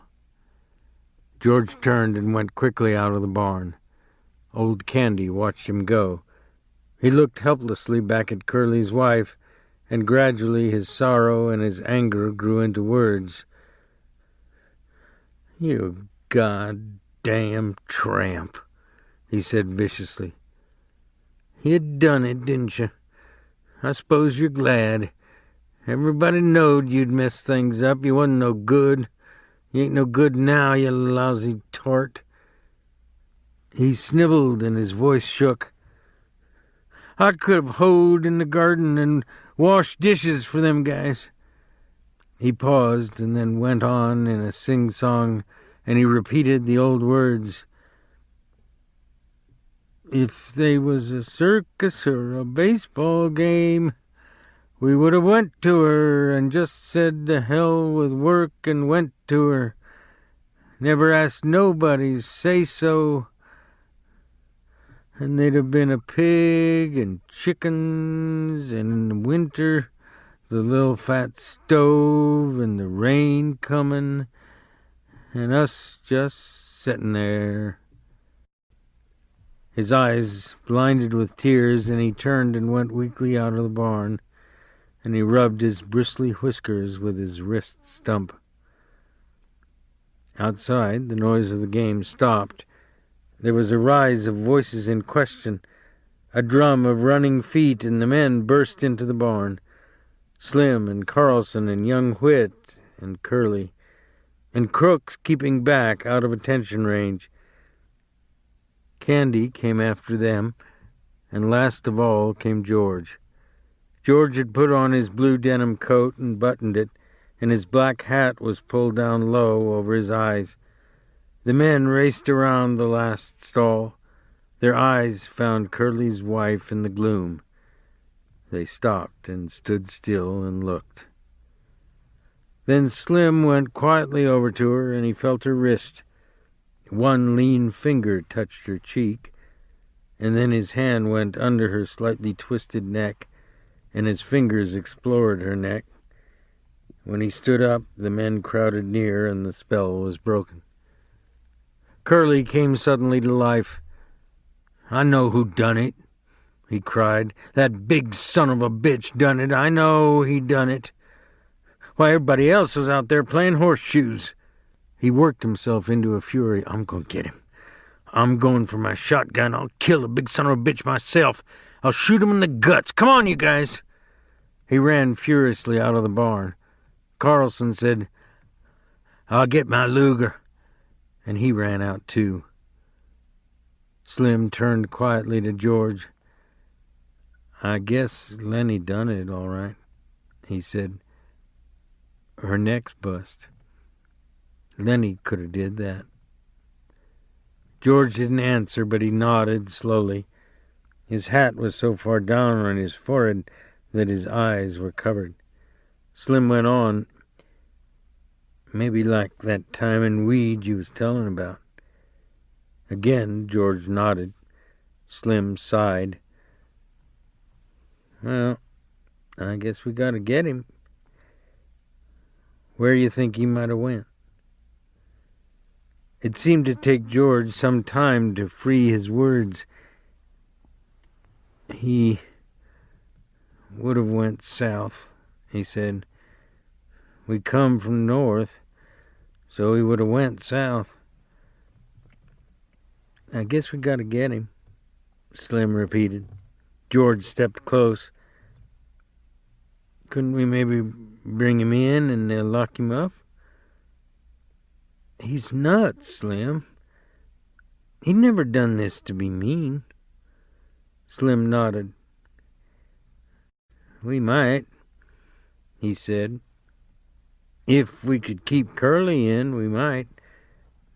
But Curly's going to want to shoot him. Curly's still mad about his hand. And suppose they lock him up and strap him down and put him in a cage. That ain't no good, George." "I know," said George. "I know." Carlson came running in. "The bastard stole my Luger," he shouted. "It ain't in my bag." Curly followed him, and Curly carried a shotgun in his good hand. Curly was cold now. "All right, you guys," he said. "The nigger's got a shotgun. You take it, Carlson. When you see him, don't give him no chance. Shoot for his guts. That'll double him over." Whit said excitedly, "Why, I ain't got a gun." Curly said, "You go in Soledad and get a cop. Get Al Wiltz. He's deputy sheriff. Let's go now." He turned suspiciously on George. "You're coming with us, fella." "Yeah," said George, "I'll come. But listen, Curly, the poor bastard's nuts. Don't shoot him. He didn't know what he was doing." "Don't shoot him?" Curly cried. "He got Carlson's Luger. Of course we'll shoot him." George said weakly, "Maybe Carlson lost his gun." "I seen it this morning," said Carlson. "No, it's been took." Slim stood looking down at Curly's wife. He said, "Curly, maybe you better stay here with your wife." Curly's face reddened. I'm going. He said, I'm going to shoot the guts out of that big bastard myself. Even if I only got one hand, I'm going to get him. Slim turned to Candy. You stay here with him then, Candy. The rest of us better get going. They moved away. George stopped a moment beside Candy, and they both looked down at the dead girl until Curly called, You, George, you stick with us so we don't think you had nothing to do with this. George moved slowly after them, and his feet dragged heavily. When they were gone, Candy squatted down in the hay and watched the face of Curly's wife. Poor bastard, he said softly. The sound of the men grew fainter. The barn was darkening gradually, and in their stalls the horses shifted their feet and rattled the halter chains. Old Candy lay down in the hay and covered his eyes with his arm. The deep green pool of the Salinas River was still in the late afternoon. Already the sun had left the valley to go climbing up the slopes of the Gabilan Mountains, and the hilltops were rosy in the sun.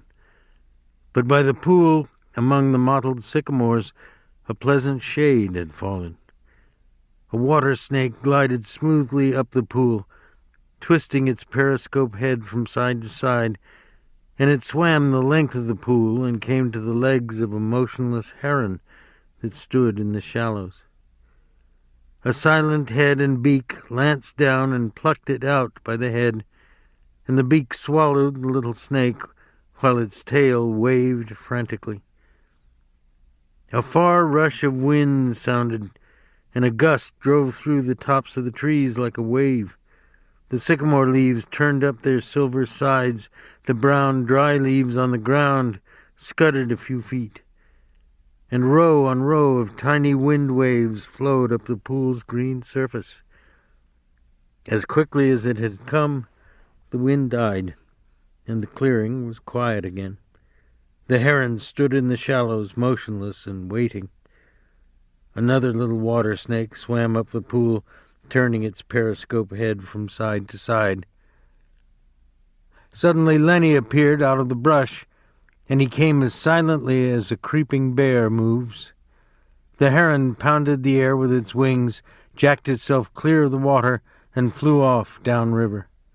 The little snake slid in among the reeds at the pool's side. Lenny came quietly to the pool's edge. He knelt down and drank, barely touching his lips to the water. When a little bird skittered over the dry leaves behind him, his head jerked up and he strained toward the sound with eyes and ears until he saw the bird, and then he dropped his head and drank again. When he was finished, he sat down on the bank with his side to the pool so that he could watch the trail's entrance. He embraced his knees and laid his chin down on his knees. The light climbed on out of the valley, and as it went, the tops of the mountains seemed to blaze with increasing brightness. Lenny said softly, "I didn't forget, you bet. God damn. Hide in the brush and wait for George." He pulled his hat down low over his eyes. "George gonna give me hell," he said. "George gonna wish he was alone and not have me bothering him." He turned his head and looked at the bright mountain tops. "I can go right off there and find a cave," he said, and he continued sadly, "and never have no ketchup, but I won't care. If George don't want me, I'll go away. I'll go away." And then from out of Lenny's head there came a little fat old woman. She wore thick bullseye glasses, and she wore a huge gingham apron with pockets, and she was starched and clean. She stood in front of Lenny and put her hands on her hips, and she frowned disapprovingly at him. And when she spoke, it was in Lenny's voice. "I told you and I told you," she said. "I told you. Mind George, 'cause he's such a nice fella and good to you. But you don't never take no care. You do bad things." And Lenny answered her. "I tried, Aunt Clara, ma'am. I tried and tried. I couldn't help it." "You never give a thought to George," she went on in Lenny's voice. "He'd been doing nice things for you all the time.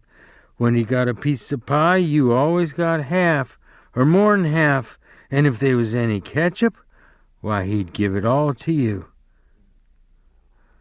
"I know," said Lenny miserably. "I tried, Aunt Clara, ma'am. I tried and tried." She interrupted him. "All the time he could have had such a good time if it wasn't for you. He would have took his pay and raised hell in a whorehouse, and he could have sat in a pool room and played snooker. But he got to take care of you." Lenny moaned with grief. "I know, Aunt Clara, ma'am.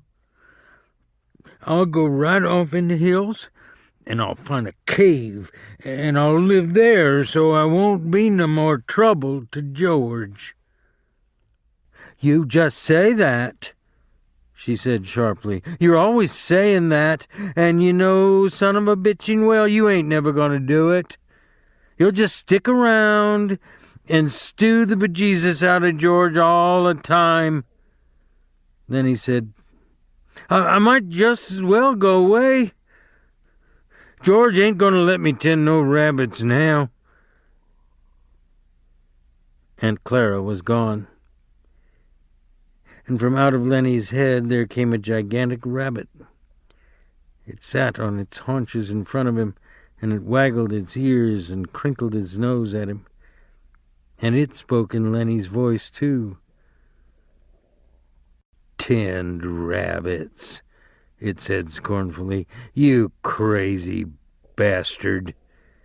You ain't fit to lick the boots of no rabbit. You'd forget 'em and let 'em go hungry, that's what you'd do. And then what would George think?" "I would not forget," Lenny said loudly. "The hell you wouldn't," said the rabbit. "You ain't worth a greased jack pin to ram you into hell. Christ knows George done everything he could to jack you out of the sewer, but it don't do no good. If you think George's gonna let you tend rabbits, you're even crazier than usual. He ain't. He's gonna beat hell out of you with a stick. That's what he's gonna do." Now Lenny retorted belligerently, "He ain't neither. George wouldn't do nothing like that. I know George since I forget when, and he ain't never raised his hand to me with a stick. He's nice to me. He ain't gonna be mean." "Well, he's sick of you," said the rabbit. "He's gonna beat the hell out of you and then go away and leave you." "He won't," Lenny cried frantically. "He won't do nothing like that. I know George. Me and him travels together." But the rabbit repeated softly over and over, "He gonna leave you crazy bastard. He gonna leave you all alone. He gonna leave you, crazy bastard." Lenny put his hands over his ears. "He ain't, I tell you. He ain't." And he cried, "Oh, George, George, George." George came quietly out of the brush, and the rabbit scuttled back into Lenny's brain. George said quietly, "What the hell you yelling about?" Lenny got up on his knees. "You ain't gonna leave me, are you, George? I know you ain't."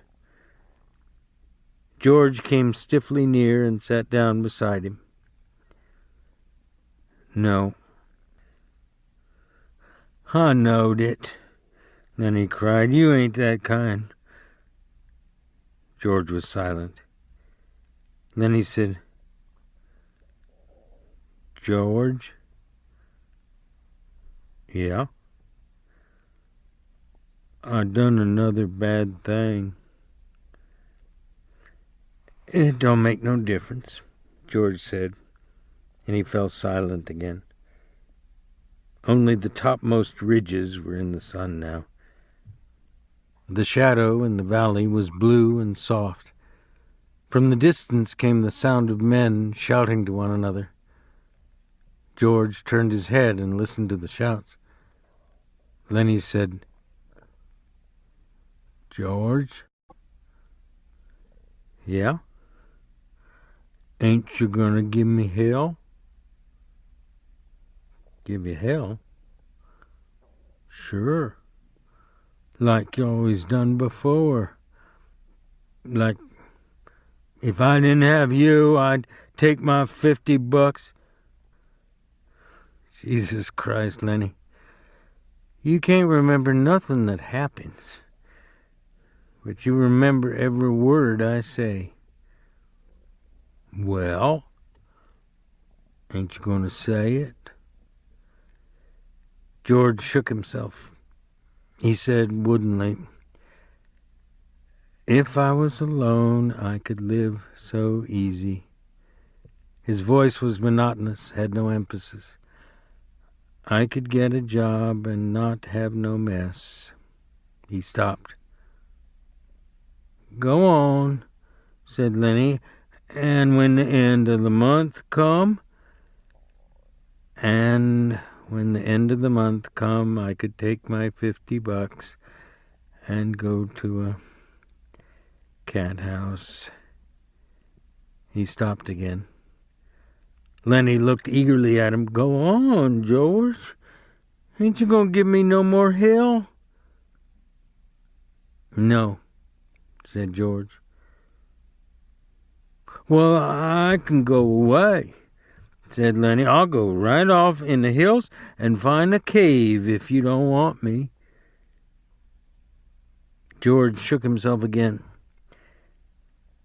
"No," he said, "I want you to stay with me here." Lenny said craftily, "Tell me like you done before." "Tell you what?" "About the other guys and about us." George said, "Guys like us got no family. They make a little stake and then they blow it in. They ain't got nobody in the world that gives a hoot in hell about 'em." "But not us," Lenny cried happily. "Tell about us now." George was quiet for a moment. "But not us," he said. Because I got you, and I got you. We got each other, that's what, that gives a hoot in hell about us," Lenny cried in triumph. The little evening breeze blew over the clearing, and the leaves rustled and the wind waves flowed up the green pool. And the shouts of men sounded again, this time much closer than before. George took off his hat. He said shakily, "Take off your hat, Lenny. The air feels fine." Lenny removed his hat dutifully and laid it on the ground in front of him. The shadow in the valley was bluer, and the evening came fast. On the wind, the sound of crashing in the brush came to them. Lenny said,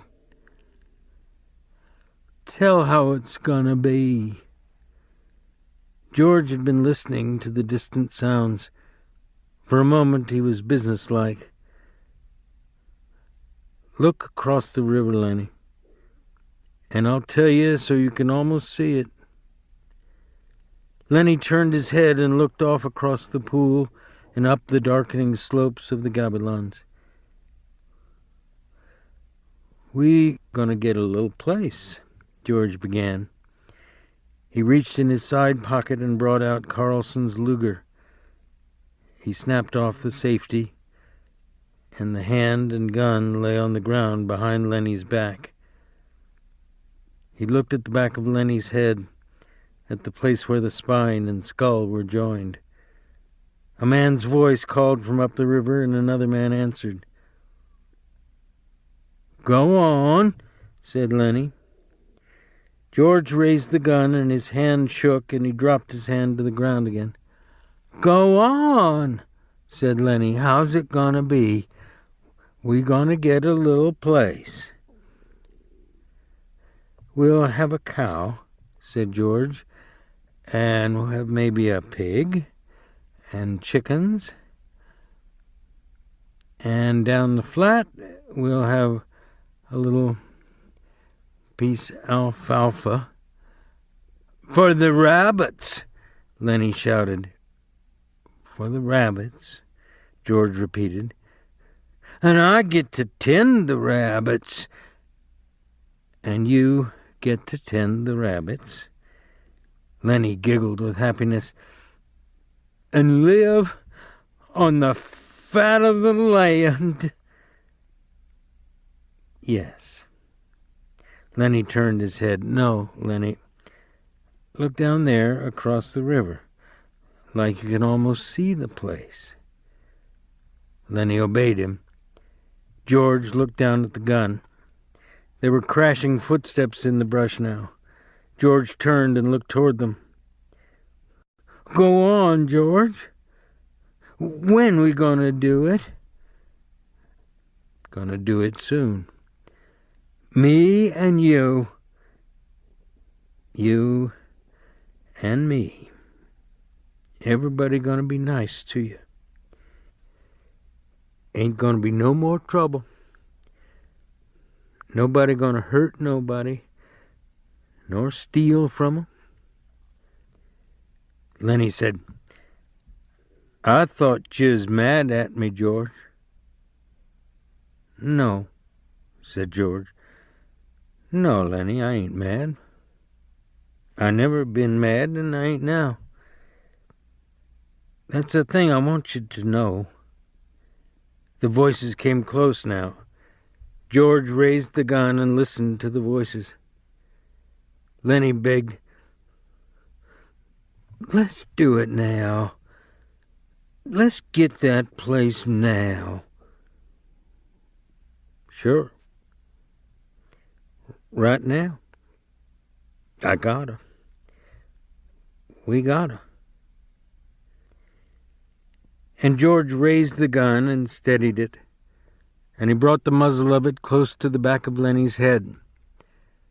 The hand shook violently, but his face set and his hand steadied. He pulled the trigger. The crash of the shot rolled up the hills and rolled down again. Lenny jarred and then settled slowly forward into the sand, and he lay without quivering. George shivered and looked at the gun, and then he threw it from him back up on the bank near the pile of old ashes. The brush seemed filled with cries and with the sound of running feet. Slim's voice shouted, "George? Where you at, George?"